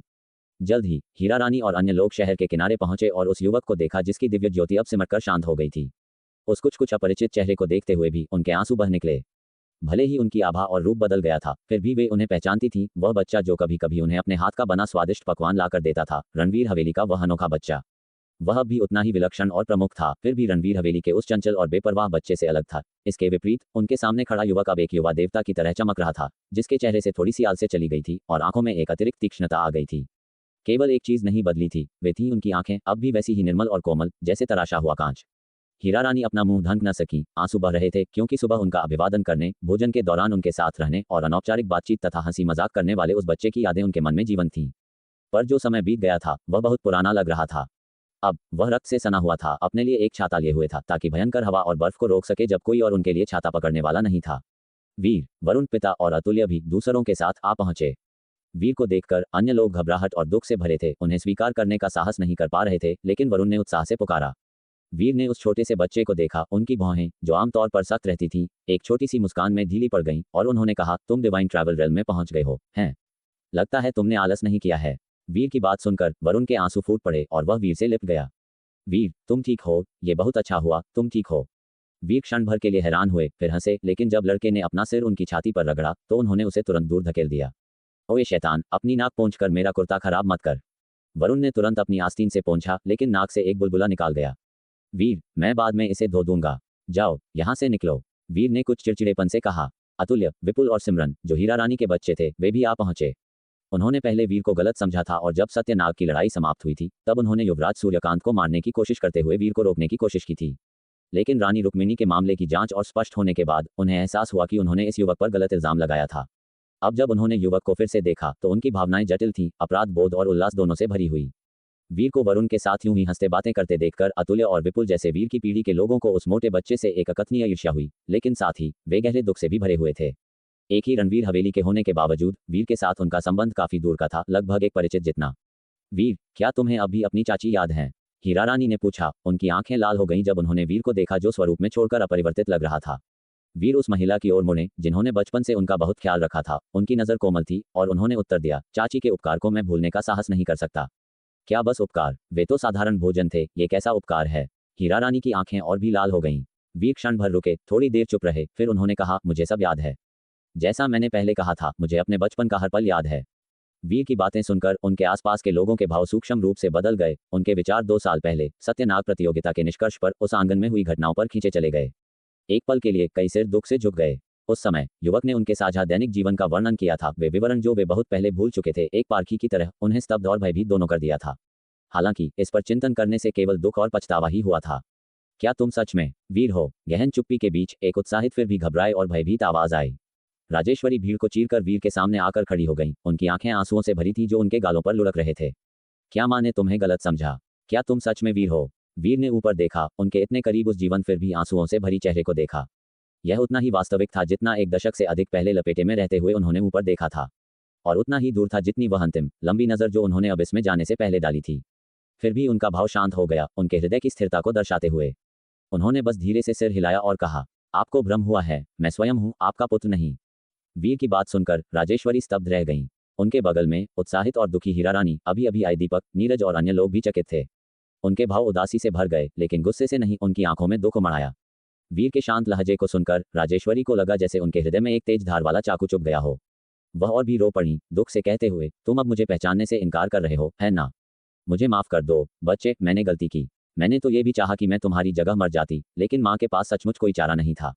अगर मैं अपने जीवन के बदले तुम्हारा जीवन दे सकती तो मैं खुशी खुशी ऐसा करती, क्या तुम समझते हो? जैसे ही उन्होंने ये कहा, वह फूट फूट कर रोने लगी। उनके पूर्वजों की वीर आत्माएं उनसे अलग हो गईं। इस दृश्य को आश्चर्य और भ्रम से देख रही थी। उनके भाव उत्तरोत्तर गंभीर होते गए। अन्य कई ली परिवार, वीर के परिवार के पूर्वज भी उनके चारों ओर इकट्ठा हो गए, उनकी बातचीत सुन रहे थे। सभी हैरान थे। वे चाहे जितना भी सुनते, ऐसा लगता था कि यह बच्चा वास्तव में उन्हीं का है, ली परिवार का। फिर भी उनमें ली परिवार की आभा का एक अंश भी नहीं था। क्या ऐसा हो सकता है? उन्हें धोखा दिया गया हो? कुछ पूर्वज वीर आत्माओं ने असमंजस में एक दूसरे को देखा। वीर ने चुपचाप उस महिला का दुख भरा रोना सुना। उनका भाव शायद ही बदला। उन्होंने बस शांत भाव से कहा, वे घटनाएं सब अतीत की बात हैं। जिस क्षण आपने चुनाव किया, सब कुछ तय हो गया। आपका बच्चा मर चुका है, इसका आपके सही या गलत होने से कोई लेना देना नहीं है। चाहे आप दोषी महसूस करें या दुखी, वे आपके मामले हैं। मुझे बताने की कोई आवश्यकता नहीं है और न ही मुझे कोई परवाह होगी। वीर जानते थे कि उस समय राजेश्वरी के पास कोई विकल्प नहीं था, लेकिन ये सच नहीं था कि कोई विकल्प नहीं था, उन्होंने बस उन्हें नहीं चुना था। इस संबंध में वीर पहले ही समझौता कर चुके थे। उन्हें अब इसकी परवाह नहीं थी और न ही वे इसे आगे बढ़ाना चाहते थे। इस दंपत्ति के साथ उनके संबंध टूट चुके थे। कृतज्ञता का उथला बंधन पूरी तरह से कट चुका था, फिर कभी नहीं जुड़ने के लिए। वीर ने उस उधार लिए गए युवा शरीर को 15 वर्ष की आयु तक सुरक्षित रखा था, और वह उसी शरीर का उपयोग करके अब और आगे नहीं बढ़ सकते थे। ये वे पति पत्नी थे जिन्होंने उन्हें काट दिया था, और वह खुद को उनके लिए पर्याप्त से अधिक कर चुके मानते थे। अन्यथा उनके छठे वर्ष में हुआ हत्या का प्रयास, यहाँ तक कि अर्जुन जैसी राक्षसी प्रतिभाओं के साथ भी, जो टीएन रन के हत्यारे द्वारा नहीं रोका जा सकता था। बस ये सब पर्याप्त था। दूर से एक आकृति हवा में तेजी से उड़ती हुई उनकी ओर आ रही थी। वह वरुण पिता थे। वीर के गुस्से की दहाड़ पूरे शहर में गूंज उठी थी। स्वाभाविक रूप से उन्होंने भी इसे सुना था। जब उन्होंने ध्यान दिया तो उन्होंने देखा कि उनके पीछे लगातार लड़ाई छिड़ गई थी। वह जो बलिदान व्यू स्थापित कर रहे थे वह स्वाभाविक रूप से रुक गया। आखिरकार उन राक्षसों के मारे जाने के साथ पूर्वजों को बुलाने की अब कोई आवश्यकता नहीं थी। जैसे ही उनकी दिव्य आत्मा आकाश में मंडरा रही थी और उन्होंने वीर को 2 राक्षस नेताओं से अभिनव को बचाते हुए देखा और हीरा रानी और अन्य लोगों की पुकार सुनी, उनका हृदय इस विचार से कांप उठा, क्या वह युवक सचमुच उनका बच्चा हो सकता है जो उस अथाह खाई में गिर गया था। इस क्षण उमड़ती भावनाओं से प्रेरित होकर वह आग की लपटों पर सवार होकर उनकी ओर तेजी से बढ़े। वीर के सामने राजेश्वरी ने वीर की बातें सुनी थी। उन्हें लगा जैसे हर शब्द उनके दिल में सुई की तरह चुभ रहा हो और वह बोल पड़ी, मैंने गलती की, लेकिन क्या तुम अब वापस नहीं आ गए हो? तुम क्या चाहते हो कि मैं तुम्हें माफ करने के लिए क्या करूं? वीर की आंखें जो शांत थीं अचानक ठंडी रोशनी की एक चमक छोड़ गईं जब उन्होंने कहा, हाँ मैं वापस आ गया हूं, लेकिन आपका बच्चा उस अबिस में हमेशा के लिए मर चुका है। मैं अपनी क्षमताओं से लौटा हूं, स्वयं अपने आप से, आपकी या आप में से किसी की वजह से नहीं। राजेश्वरी स्तब्ध रह गईं, उस युवक को देख रही थी जो शांत था लेकिन अब ठंडा और विरक्त दिख रहा था। उन्हें एहसास हुआ कि उन्होंने कुछ गलत कह दिया था क्योंकि उनके चेहरे पर आंसू बहने लगे थे। लेकिन तुम वह बच्चे हो जिसे मैंने जन्म दिया है, क्या तुम अपनी मां को सुधारने का एक और मौका नहीं दे सकते? इससे सख्ती बात को सुनकर वीर उनकी ओर मुड़े और कहा, सुधारने का मौका? क्या मैं जी परिवार के पास मरने गया था या मैं क्यूतियान डाव में अथाह खाई की खोज करने गया था? उनके हृदय को लगा जैसे हर अलंकारिक प्रश्न से एक भारी हथौड़ा मारा जा रहा हो। उन्हें लगा जैसे उनके शरीर से सारी गर्मी निकल गई हो, रीढ़ में से हरन दौड़ गई हो। हाँ, वह बच्चा महाविराट स्वर्ग में अकेले ही गया था, कई कठिनाइयों का सामना किया था, क्या यह उन्हें देखने के लिए नहीं था? अचानक उन्हें एहसास हुआ कि वह ऐसे शब्द कहने के योग्य नहीं थी।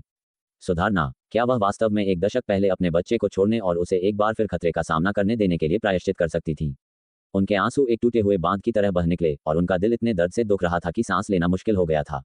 राजेश्वरी, वरुण पिता तेजी से अंदर आए, बाहरी इलाके में उतरते हुए। अतुल्य और अन्य लोग मुखिया के आगमन को देखकर एक तरफ हट गए। वरुण पिता तेजी से पास आए, वीर की सर्द निगाह को देखा, फिर अपनी पत्नी को देखा जो इतनी जोर से रो रही थी कि मुश्किल से बोल पा रही थी। उन्हें लगा जैसे उनका दिल चीर दिया गया हो। तुम्हें अपनी मां से इस तरह बात नहीं करनी चाहिए। वरुण पिता की आंखें थोड़ी लाल हो गईं जब उन्होंने वीर से कहा, पहले मेरी गलती थी, मैं तुम पर बहुत कठोर था, अपने ही विश्वासों में अड़ा रहा, पूरी जांच किए बिना तुम्हें दोषी ठहराया। मैं तुमसे कोई भी दोष स्वीकार करता हूं, लेकिन तुम अपनी मां के साथ इस तरह का व्यवहार नहीं कर सकते। तुम्हें इस दुनिया में लाने के लिए उन्होंने बहुत कुछ सहा है।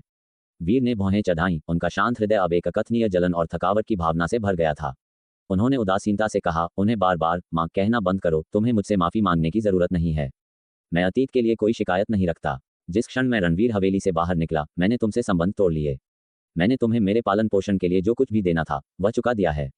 तुमने उत्तर यवन से जो राक्षस रक्त वापस भेजा था वह तुम्हें दोगुना करके लौटा दिया गया है। अब तक मेरा तुमसे कोई संबंध नहीं है। क्या तुम्हें नहीं लगता कि अब मुझ में तुम्हारा खून नहीं है? अपने भाषण के दौरान वीर ने अपनी आभा को छिपाने का कोई प्रयास नहीं किया और सभी घटनाक्रम विशेषताओं को पहले ही अपने शरीर से हटा दिया गया था। वीर की बात सुनकर वरुण पिता हैरान रह गए, उन्हें देखते हुए स्तब्ध थे। राजेश्वरी भी जम गईं, रोना भूल गईं क्योंकि वह बेचैनी से वीर की आभा की जांच कर रही थीं। हीरा रानी और अन्य लोग भी आश्चर्यचकित थे। वीर की आभा इतनी मजबूत थी कि उन्होंने मुश्किल से इसे नोटिस किया था, लेकिन अब वीर की बातों ने उन्हें तुरंत अपनी खुद की आभा जारी करके वीर के शरीर की जांच करने के लिए प्रेरित किया। वीर, उनके बगल में अभिनव जो दीपशेख की पीठ पर ठीक हो रहे थे, अचानक उठ बैठे, खून खांसते हुए। हालांकि उनकी एक भुजा ठीक हो गई थी। उनका झुर्रीदार पुराना चेहरा चिंताओं से भरा वीर की ओर घबराकर देख रहा था। वह जानते थे कि वीर झूठ नहीं बोलेंगे। शिष्टाचार भूलकर उन्होंने तेजी से जांच की और वास्तव में वीर के भीतर ली परिवार के रक्त की कोई निशान नहीं पाया। वह हवा में झिलमिलाती मोमबत्ती की तरह लग रहे थे, अस्थिर ढंग से डगमगाते हुए, कुछ अचंभित। दीपक और नीरज भी चकित थे, जांच करने के लिए दौड़े और उसके बाद स्तब्ध खड़े रहे, युवक को शून्य में घूर रहे थे। ली परिवार के आसपास के पूर्वज वीर आत्माओं ने भौहें चढ़ाईं, जो हुआ था उसे भांपते हुए। वे मृत वीर आत्माएं थीं जिनका ली परिवार के रक्त से स्वाभाविक संबंध था। वे देख सकते थे कि वीर में अब ली रक्त का कोई निशान नहीं है, लेकिन दूसरों को सुनने के बाद ऐसा लगता था कि यह असाधारण और अद्वितीय प्रतिभा वास्तव में उनके ली परिवार से उत्पन्न हुई थी, उनके अपने खून से। लेकिन ये कैसे हो सकता है? बच्चे, क्या तुम कभी ली परिवार के थे? एक पूर्वज वीर आत्मा ने मदद किए बिना पूछ लिया। उनकी कोमल नजर असमंजस से भरी थी। वीर ने उन्हें देखा, उनका भाव शांत और विरक्त था, जैसा कि उन्होंने कहा, मैं स्वयं हूं। कभी आपके ली परिवार में एक बच्चा था जो मुझ जैसा दिखता था, लेकिन वह बच्चा अब मर चुका है। वीर की बात सुनकर वरुण पिता की आभा हिंसक रूप से उमड़ पड़ी जब उन्होंने दहाड़ते हुए कहा, असंभव, मैं विश्वास नहीं करता। तुम वह नहीं हो सकते। तुम कौन हो? वरुण, अभिनव, जिनका चेहरा कागज जैसा पीला पड़ गया था, अचानक साधना लोक की शक्ति से दहाड़ उठे, जिससे वरुण पिता का सिर ऐसे लगा जैसे फट गया हो और वह हक्का बक्का खड़े रह गए। तुम और कितनी गलती करना चाहते हो? अभिनव की आंखें खून से भरी थीं जब उन्होंने तीखेपन से उन्हें घूरा। वरुण पिता जमकर खड़े रहे, फिर धीरे धीरे वीर की ओर देखा, उनकी आंखें दुख से भरी थीं। तुमने ली परिवार के रक्त से अपने संबंध तोड़ लिए, तुम इतने निर्दयी कैसे हो सकते हो? वीर ने एक भौं उठाई, उन्हें देखा, लेकिन उस दुखी चेहरे का सामना करते हुए उन्हें अवाकपन और हंसने की इच्छा महसूस हुई। उन्होंने और कुछ कहने की परेशानी नहीं उठाई और कहा, निर्दयी तो निर्दयी ही सही। चाहे जो भी हो, अब से कोई रिश्ता नहीं होगा और तुम मुझे फिर से अपमानित करने मत आना। अतीत को अनदेखा किया जा सकता है, लेकिन भविष्य को नहीं। ये शब्द कहकर वह अभिनव की ओर मुड़े, दूसरे की आंखों को निराशाजनक दुख से भरा हुआ देखा। ऐसा लग रहा था जैसे वे टूट गए हों। उन्हें थोड़ी माफी महसूस हुई और उन्होंने कहा, बुजुर्ग, हालांकि अब मैं ली परिवार का सदस्य नहीं हूँ। अगर आपको भविष्य में कभी मछली पकड़ने वाले साथी की जरूरत हो तो मुझे कभी भी बुलाएं और मैं वहां उपस्थित रहूंगा। अभिनव ने वीर की आंखों में देखा, ये जानते हुए कि इस बच्चे ने अपने अतीत को पूरी तरह से काट दिया था। उनका हृदय अनिवार्य रूप से दर्द और दुख से भर गया था। क्या रक्त संबंध टूट गया था, फिर भी वह आया केवल अतीत के स्नेह के कारण। वह तलवार जो अनगिनत राक्षसों का वध करने में सक्षम थी, फिर भी वह इस बच्चे के स्नेह को काट नहीं सकी। लेकिन अद्वितीय रूप से अपने माता पिता के प्रति उन्होंने स्नेह को काट दिया था। वह किस तरह की निराशा थी। स्पष्ट रूप से इतना उत्कृष्ट दोषरहित बच्चा, फिर भी वे ली परिवार उसे पूरी तरह से खो चुके थे। दुख से भरे अभिनव ने अंततः उसे एक मंद रुक रुक कर हंसी में बदलने दिया, जो दर्द और बेतुकेपन दोनों से मिलती जुलती थी। लेकिन थोड़ी देर हंसने के बाद उनकी नजर धीरे धीरे केंद्रित और कोमल हो गई। यह एक वादा है, तो मैं जांच करूंगा कि जब समय आएगा तो तुम्हारी मछली पकड़ने की कला जंग तो नहीं खा गई है। इस क्षण आपसी दर्द और दुख में अभिनव को यह समझ में आया कि ली परिवार से अलग होने से उस बच्चे पर बिल्कुल असर नहीं पड़ा। जो दुखी और दर्द में थे वे, लेकिन कम से कम वह बच्चा अब और चोट नहीं खाएगा। इस मामले में शायद ये सबसे अच्छा था। ली परिवार ने शायद ये गौरव खो दिया हो, लेकिन पूरे महान आर्यावर्त साम्राज्य के लिए इससे कोई फर्क नहीं पड़ा। भले ही वह अब ली परिवार का सदस्य नहीं था, ये बच्चा फिर भी आया, और यद्यपि उसके रक्त में अब ली परिवार का वंश नहीं था, उसने अभी भी मालवा प्रांत और अब शक्तिनगर को बचाया था। वह अब भी स्वयं था। उसने कभी भी रणवीर हवेली से अपने मूल के कारण अधिकार महसूस नहीं किया। वह बस एक ईमानदार हृदय रखता था। जितना वह कर सकता था उतना कर रहा था। इस दुनिया को मानव जाति के सदस्य के रूप में गले लगा रहा था। ये सोचते हुए अभिनव ने खुद को और आंसू बहाते हुए पाया, वीर की राहत भरी हंसी से और अतीत की दर्दनाक और विडंबनापूर्ण टिप्पणियों से भी, जिसमें वीर के स्वभाव को संदिग्ध बताया गया था। ठीक है, अभिनव की नजर देखकर वीर को थोड़ी और राहत महसूस हुई। उन्होंने चारों ओर देखा, फिर हीरा रानी कवचाधारी राजस्त्री की ओर देखा। अगर भविष्य में मौका मिला तो राजस्त्री को मेरा खाना चखने देना। हीरा रानी वीर द्वारा उन्हें संबोधित करने का तरीका सुनकर अपने दुख को और रोक नहीं सकी और आंसू बारिश की तरह गिरे। उन्हें लगा कि यह बच्चा शक्तिनगर उनसे विदा लेने आया है, अपनी पूर्व पहचानों को अलविदा कहने आया है। अब मुझे उनकी चाची नहीं माना जाता। बच्चे, क्या सचमुच वापस जाने का कोई रास्ता नहीं है? हीरा रानी ने अपने दुख को रोकते हुए पूछा। वीर ने धीरे से सिर हिलाया। मैं उस पहचान पर वापस नहीं जा सकता, लेकिन अगर आपको बुरा नहीं लगता तो ये भावना अभी भी बरकरार है। हीरा रानी और भी दुखी महसूस कर रही थी, लेकिन उन्होंने अपने आंसू रोके। उन्हें रोकने के लिए और कुछ नहीं कहा, ये जानते हुए कि वीर बचपन से ही दृढ़ निश्चयी रहे हैं और उनके फैसलों को बदलना मुश्किल है। इसके अलावा अब उनके लिए ली परिवार एक बोझ हो सकता है, और शायद वीर खुद ही अच्छी तरह से जी सकते हैं। यही पर्याप्त था। वीर की नज़र दीपक, नीरज और अन्य लोगों की ओर घूमी। उनकी नज़र कोमल थी। सज्जनों, अतीत में की गई सभी देखभाल के लिए धन्यवाद। अगर आपको बुरा नहीं लगता तो मुझे अब भी शतरंज के साथियों की जरूरत है।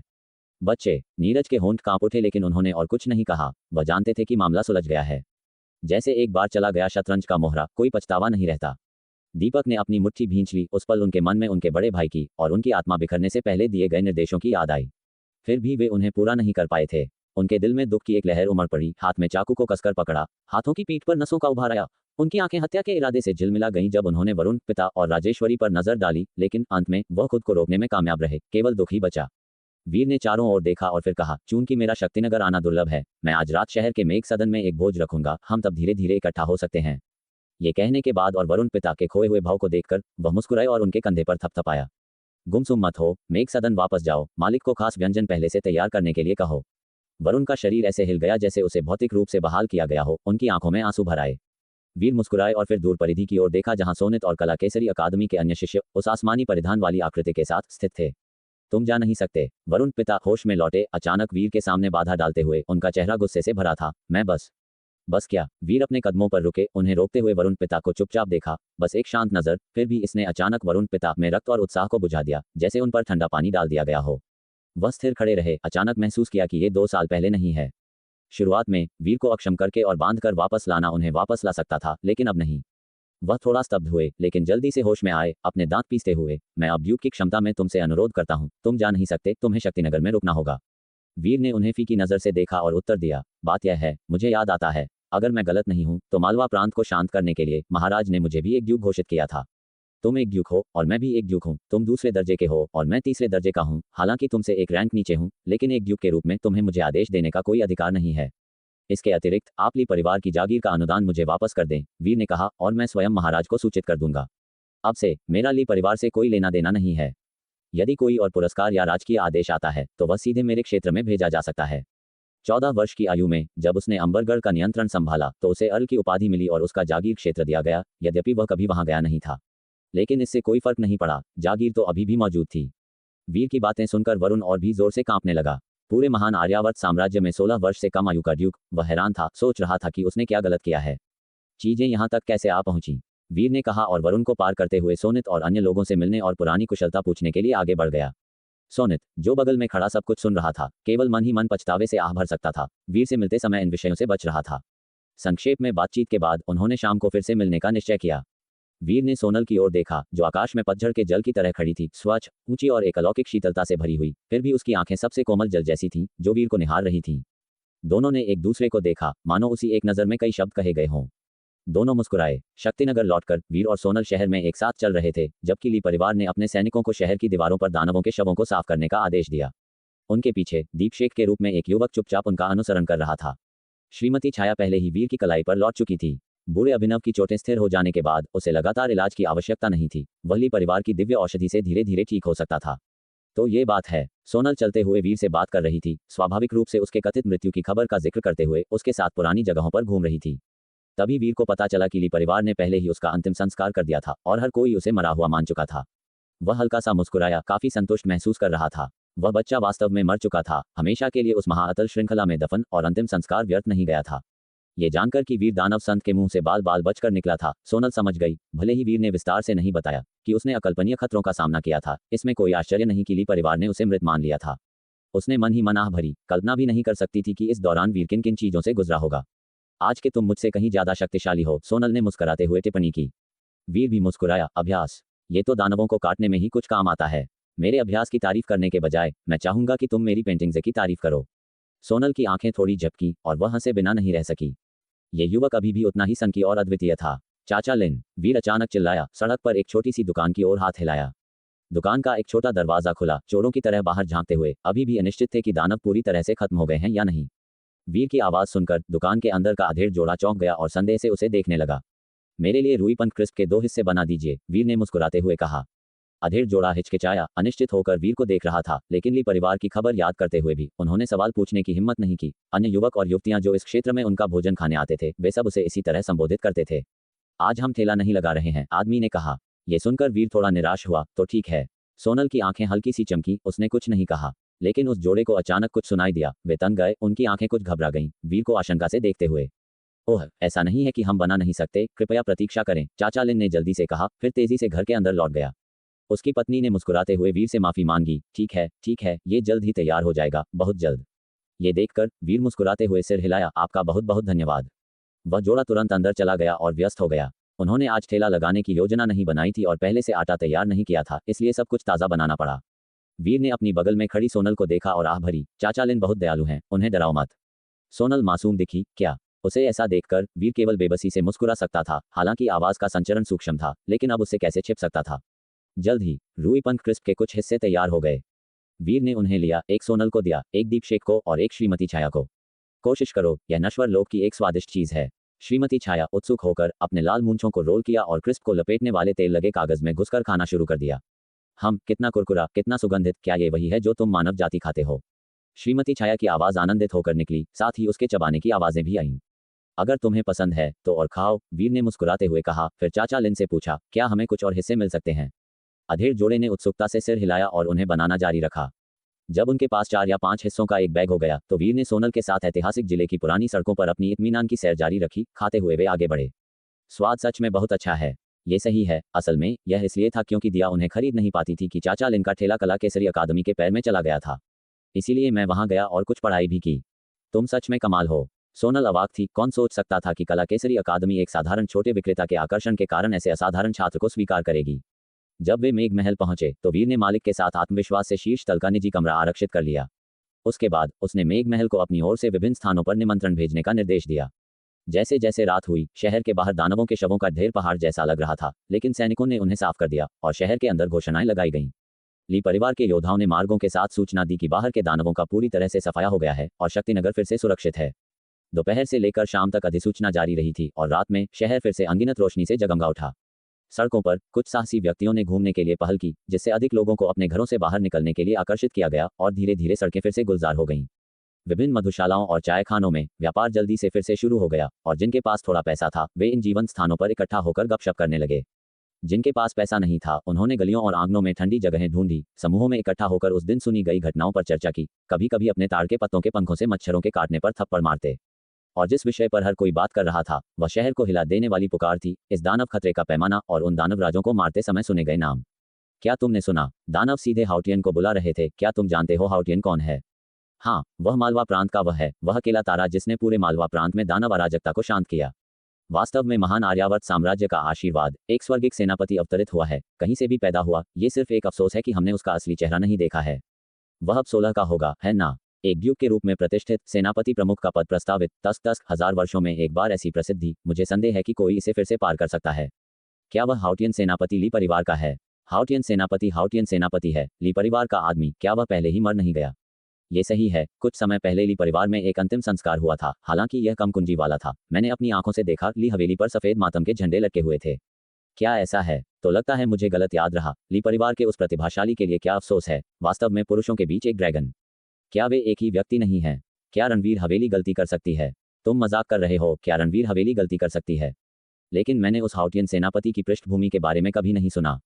सड़कों पर और मधुशालाओं में हर जगह लोग बात कर रहे थे। कुछ बड़े बुजुर्गों को अभी भी कुछ विवरण याद थे, लेकिन युवा पीढ़ी में से कई को इन मशहूर हस्तियों के बारे में केवल रुक रुक कर जानकारी थी। रोजमर्रा के अपने कठिन कामों में व्यस्त किसके पास हर दिन ट्रैक रखने का समय है? इस प्रकार कई टुकड़े। मैं कहानी को इसी तरह आगे बढ़ा सकता हूँ। क्या आप चाहेंगे कि मैं वीर और सोनल की शाम की मुलाकात का वर्णन करूं? वरुण की आंखें लाल थीं, घनी बाहों के नीचे उनकी दुखी नजर में गुस्सा भरा था। इन दिनों हमने कितना कुछ सहा है, क्या तुम्हें अंदाजा भी है? तुम्हारी माँ दिन रात अफसोस में आंसुओं से मुंह धो रही है और हम भी गहरे दर्द में हैं। वीर ने चुपचाप उनकी तरफ देखा। उसे एक बार फिर एहसास हुआ कि यह आदमी पहले जैसा ही है, जरा भी नहीं बदला। अफसोस या दर्द में भी उसने कभी वीर को सुना ही नहीं। शुक्र है, अब इस बात से उसे कोई फर्क नहीं पड़ता था। जब उसकी बात सुनी ही नहीं जा रही तो बोलने की जरूरत क्या है? उसने चाय का कप उठाया, एक घूंट लिया और सिर झुका लिया। जब हीरा रानी ने माहौल को फिर से तंग होते देखा तो वह थोड़ी बेचैन हो गई। उठकर उन्होंने कहा, वरुण, ये सब क्या कह रहे हैं आप? क्या आपका दर्द वीर के दर्द से बड़ा है? यह मौत के मुंह से कितनी बार वापस आया है। वरुण का रंग बदला, उनकी आंखों में दुख भर आया। पर हम कर क्या सकते हैं? हीरा रानी ने दांत पीसे और कड़े शब्दों में कहा, वीर ने क्या कहा? क्या वह साफ नहीं था? वह अब आपसे कोई रिश्ता नहीं रखता। वह यहाँ अपना सम्मान लेने आया है जो उसने मालवा प्रांत में कमाया है। क्या आप वह लेकर आए हैं? अपनी भाभी के तीखे बोल सुनकर वरुण का दिल कांप गया और उनकी आंखों में दुख और गहरा हो गया। उन्होंने हीरा रानी की तरफ देखा, फिर वीर की ओर जो चुपचाप चाय पी रहा था, और दांत पीसते हुए बोले, जब तुम खून का रिश्ता तोड़ चुके हो और अतीत को पीछे छोड़ चुके हो तो फिर यहाँ वापस क्यों आए हो? वीर ने चाय का कप नीचे रखा, उनका चेहरा शांत पानी की तरह स्थिर था और उन्होंने कहा, मैं पीछे छोड़ चुका हूँ, इसीलिए आया हूँ। ये सुनकर हीरा रानी और बाकी सबके दिल में दर्द उठा। उन्हें पता चल गया कि इस युवक ने सच में सब त्याग दिया है, लेकिन इससे उन्हें यह भी महसूस हुआ कि अब वह युवक उनसे और भी दूर हो गया है।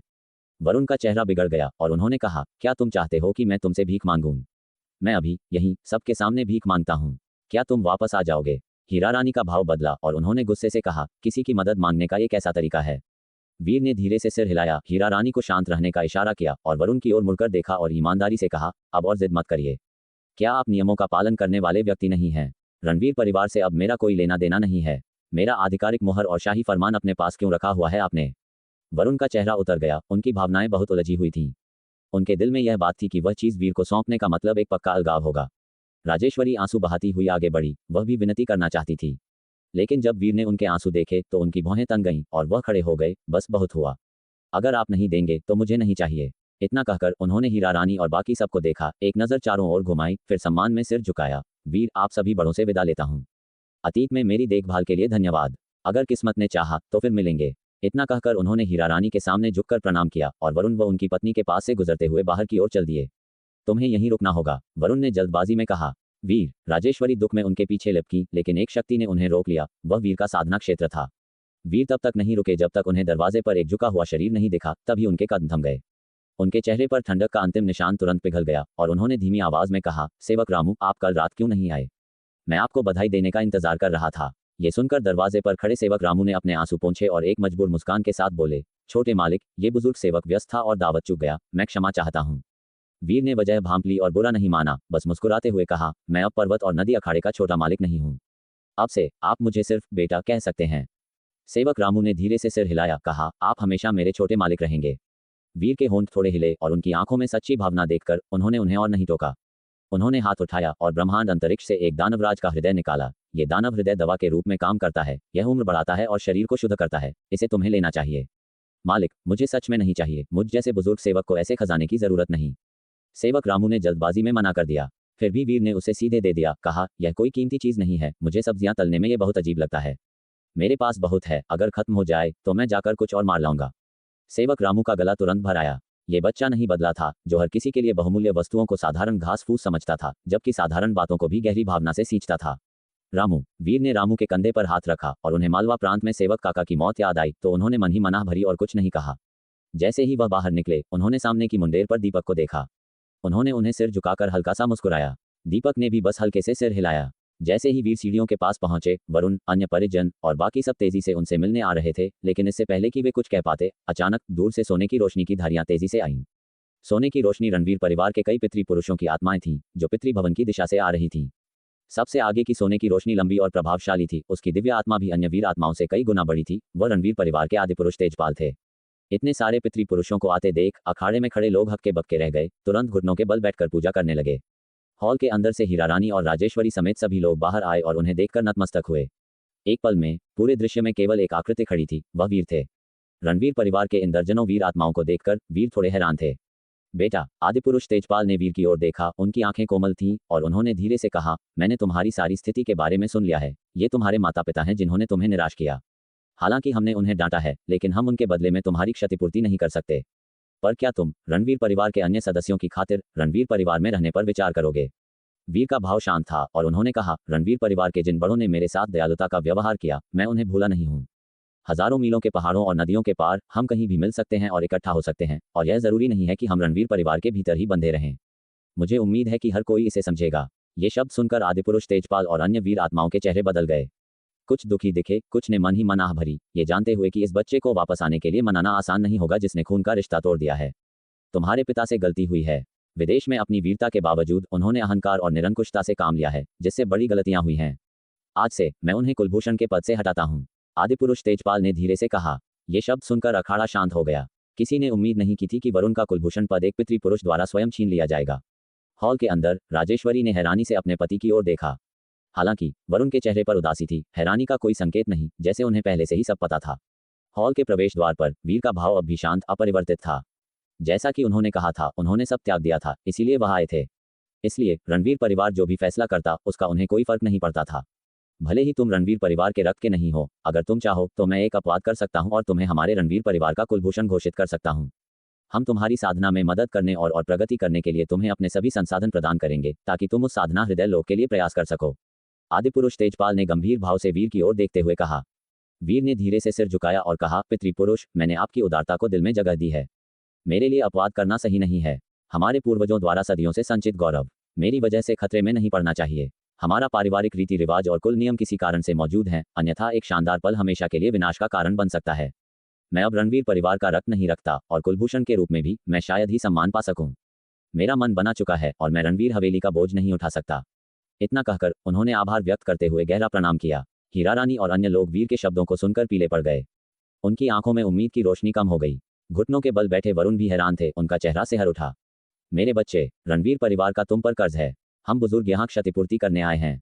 रणवीर परिवार का कुलभूषण अपनी आत्मा शक्ति हमारी ओर से आत्म संक्षेपण के लिए प्राप्त कर सकता है, और अगर तुम नहीं हो तो भी हमें तुम्हारे लिए एक आत्म संक्षेपण करने दो।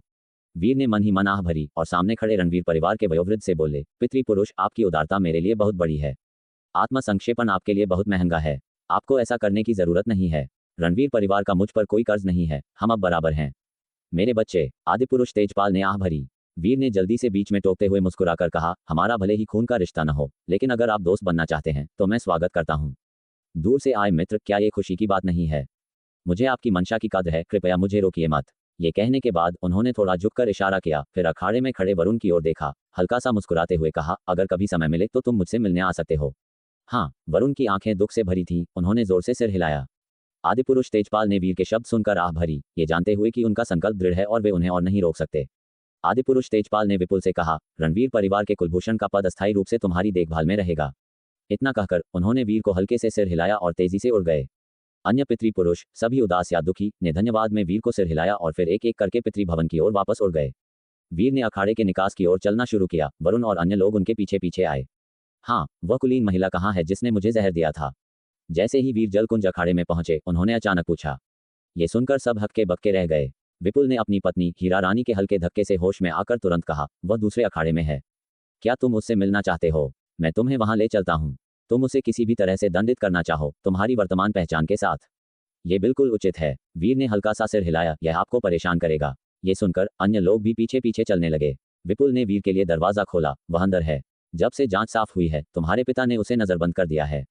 क्या ये नजरबंदी है? वीर ने अखाड़े के अंदर देखा, जहां कोई नौकर चाकर नहीं था, पत्ते मुरझाए हुए थे, लेकिन यह अब भी एक शानदार अखाड़ा था, जो जेल से बहुत दूर था। विपुल ने कहा, हम तुम्हारा बाहर इंतजार करेंगे। वीर ने अधिक कुछ नहीं कहा, अखाड़े में प्रवेश किया। वह पत्थर के रास्ते पर चलते हुए उस सुंदर महिला के पास पहुंचे जो मंडप में बैठी थी। अब वह पहले जितनी चमकदार नहीं थी। रानी रुक्मिणी ने मुड़कर देखा। जब उन्होंने वीर को देखा तो वह थोड़ी हैरान हुई, लेकिन कोई बड़ा आश्चर्य नहीं दिखाया। उन्होंने वीर का आकलन किया और एक पल बाद कहा, 2 साल से भी कम समय में तुम्हारी सूरत इतनी बदल गई। तुम्हारे बदलाव भी काफी बड़े हैं। वीर मुस्कुराए, लेकिन उस नफरत और गुस्से के साथ नहीं जो विरोधियों के मिलने पर अपेक्षित होता है। वह बोलते हुए मंडप में चले गए। मेज पर फलों की प्लेट देखी, जिस पर फल पहले ही मुरझा रहे थे। तुमने सफलता और शोहरत हासिल कर ली है, क्या अतीत का बदला लेने आए हो? रानी रुक्मिणी ने वीर को घूर कर देखा, लेकिन बस हल्का सा कटाक्ष किया। उनके चेहरे पर कोई डर नहीं था। उन्होंने कहा, अगर तुम मारना चाहते हो तो मार दो। यहाँ रहना मरने से अलग नहीं है। मैं बस अपने बेटे को तुम्हें पीछे छोड़ते हुए देखने का इंतजार कर रही हूँ। तुम वाकई सपने देखती हो। वीर मुस्कुराए, उनकी मुस्कान थोड़ी और चौड़ी हुई। तुम सच में एक दानव हो, पर क्या फायदा? मैंने कई दानव देखे हैं। तुम अब शक्तिशाली हो सकते हो, लेकिन कौन जानता है कि तुम्हारे साथ ऐसी दुर्घटना नहीं होगी। रानी रुक्मिणी ने कटाक्ष किया। वीर ने सिर हिलाया, तुम सही कहती हो। इसलिए इससे पहले कि ऐसी कोई दुर्घटना हो, मैं ये सुनिश्चित करने की योजना बना रहा हूं कि तुम्हारे बेटे के साथ पहले हादसा हो। रानी रुक्मिणी का चेहरा गुस्से और डर से अचानक बदल गया। तुम क्या करने की योजना बना रहे हो? वीर ने कहा, क्या तुम्हें लगा कि मैं तुम्हें मारने के लिए आया हूं? बिल्कुल नहीं। वास्तव में रणवीर परिवार छोड़ने के बाद मैंने तुमसे नफरत करना छोड़ दिया था। बल्कि मैं तुम्हें धन्यवाद देना चाहता हूं। रानी रुक्मिणी हैरान रह गईं। वीर ने आगे कहा, वह दिव्य रक्त साधारण लोगों के लिए एक बड़ी मदद हो सकता है, लेकिन मेरे लिए यह महत्वहीन है। तुमने एक बार कहा था कि बच्चों के लिए माता पिता का प्यार उन्हें लंबी अवधि के लिए योजना बनाने की ओर ले जाता है। तुम वाकई एक अच्छी माँ हो, इसलिए मैं तुम्हें ये बताने आया हूँ कि मैं तुम्हें अपनी आंखों से ये देखने दूंगा कि तुम्हारा बेटा मेरे हाथों बर्बाद हो जाता है। यही मेरा बदला है। तुम हिम्मत कैसे करते हो? रानी रुक्मिणी अचानक खड़ी हो गईं। क्या तुम सच में सोचते हो कि तुम कानून से ऊपर हो? मेरा बेटा बुद्ध स्वामी के साथ है, वह तुम्हें सफल नहीं होने देंगे। क्या तुम्हारा बेटा जीवन भर बुद्ध स्वामी के साथ बंधा रहेगा? वीर ने मुस्कुराते हुए कहा। रानी रुक्मिणी का शरीर कांप उठा और उनका चेहरा बदरंग हो गया। चतुर्स्तंभ लोक के किसी व्यक्ति द्वारा निशाना बनाया जाना किसी को भी रात भर जगाए रखने के लिए काफी था। मुझसे गलती हुई, बस मुझे मार दो, मुझे अपने पापों का प्रायश्चित करने दो। रानी रुक्मिणी अचानक घुटनों के बल बैठ गईं, वीर के सामने गिड़गिड़ाने लगीं। वीर न उन्हें रोका और न ही कुछ बोले। मृत्यु पापों का प्रायश्चित करने के लिए काफी नहीं है। तुम्हारे बेटे ने कुलभूषण पर हत्या के विचार पाले, उसे इसकी कीमत चुकानी होगी। वीर खड़े हो गए और कहा, तुम बहुत आराम से रह रही हो, क्योंकि तुम एक कैदी हो। तुम्हें कैदी जैसा दिखना चाहिए। जेल में मेरा इंतजार करो, मैं तुम्हारे बेटे को एक मरे हुए कुत्ते की तरह पीट कर तुम्हारे पास लाऊंगा। रानी रुक्मिणी कांप उठी। हताशा में उन्होंने वीर के पैरों से चिपटना चाहा, लेकिन एक शक्ति ने उन्हें रोक दिया। वह गिड़गिड़ाने लगी, मुझसे गलती हुई, लेकिन मैंने तुम्हें जो प्यार दिया था उसकी खातिर। युवराज सूर्यकांत निर्दोष है, वह कुछ नहीं जानता। कृपया, अगर उसके लिए नहीं तो उसके पिता की खातिर। तुमने मेरी शक्ति छीनने की कोशिश की थी, इसलिए मैं तुम्हारे बेटे की शक्ति छीन लूंगा। इससे हम बराबर हो जाएंगे। वीर ने धीरे से कहा, मैंने उसका जीवन लेने का इरादा नहीं किया है, जब तक कि वह खुद ऐसा न करे, लेकिन वह एक अलग बात है। ये कहकर वह मुड़े और दूर चले गए। अखाड़े के अंदर कराहने और विनती करने की आवाजें थीं, लेकिन युवक दृढ़ता से चला गया। बाहर वरुण ने रणवीर हवेली के सामने खड़े होकर वीर को दृढ़ता से रोकने की कोशिश की। वीर ने बस अपनी साधना क्षेत्र की शक्ति से वरुण को दबाया, फिर उनके पास से गुजरकर रणवीर हवेली से बाहर निकल गए। राजेश्वरी ने दूर से पुकारा, वीर। वीर ने पीछे मुड़कर नहीं देखा, सीधे चलते गए और रणवीर हवेली से उन्हें देखते हुए सबकी नजरों से ओझल हो गए। पक्षी आकाश में उड़ते हैं और थकने पर ही किसी पेड़ पर आराम करते हैं, और यह पक्षी नहीं, यह एक गरुड़ है। दीपक ने ये शब्द अपने आप से कहे, जो वरुण को सुनाने के लिए थे, ताकि वह बेकार के उलझाव से बचें और अपनी भावनाओं को व्यक्त कर सकें। ये कहने के बाद वह मुड़े और चले गए। ये सुनकर वरुण और राजेश्वरी कांप उठे। वे जानते थे कि अगर वह बच्चा पक्षी था तो वे उसके लिए पिंजरा थे। अब वे उसे और नहीं रोक सकते थे। विंध्याचल पर्वत पर ब्रह्मलोक के भीतर युवराज सूर्यकांत सफेद वस्त्र पहने बुद्ध स्वामी के सामने आए। गुरुदेव, मैं सोच रहा हूं कि मेरी मां को यहां लाने में कितना समय लगेगा। हमारे रणवीर परिवार। जमीन पर घुटने टेककर युवराज सूर्यकांत ने याचना करते हुए ऊपर देखा। बुद्ध स्वामी स्वर्ण कमल आसन पर बैठे थे। उन्होंने उनकी दयनीय और उत्सुक उपस्थिति को देखा और धीरे से आह भरी, यह महसूस करते हुए कि उनके पिछले उपदेश व्यर्थ गए हैं, क्योंकि दूसरे पक्ष ने वास्तव में समझा नहीं है। शक्तिनगर का संकट टल गया है, तुम्हें चिंता करने की जरूरत नहीं है। जहां तक तुम्हारी माँ की खबर है, हमें करुणा बोधिसत्व के लौटने का इंतजार करना होगा।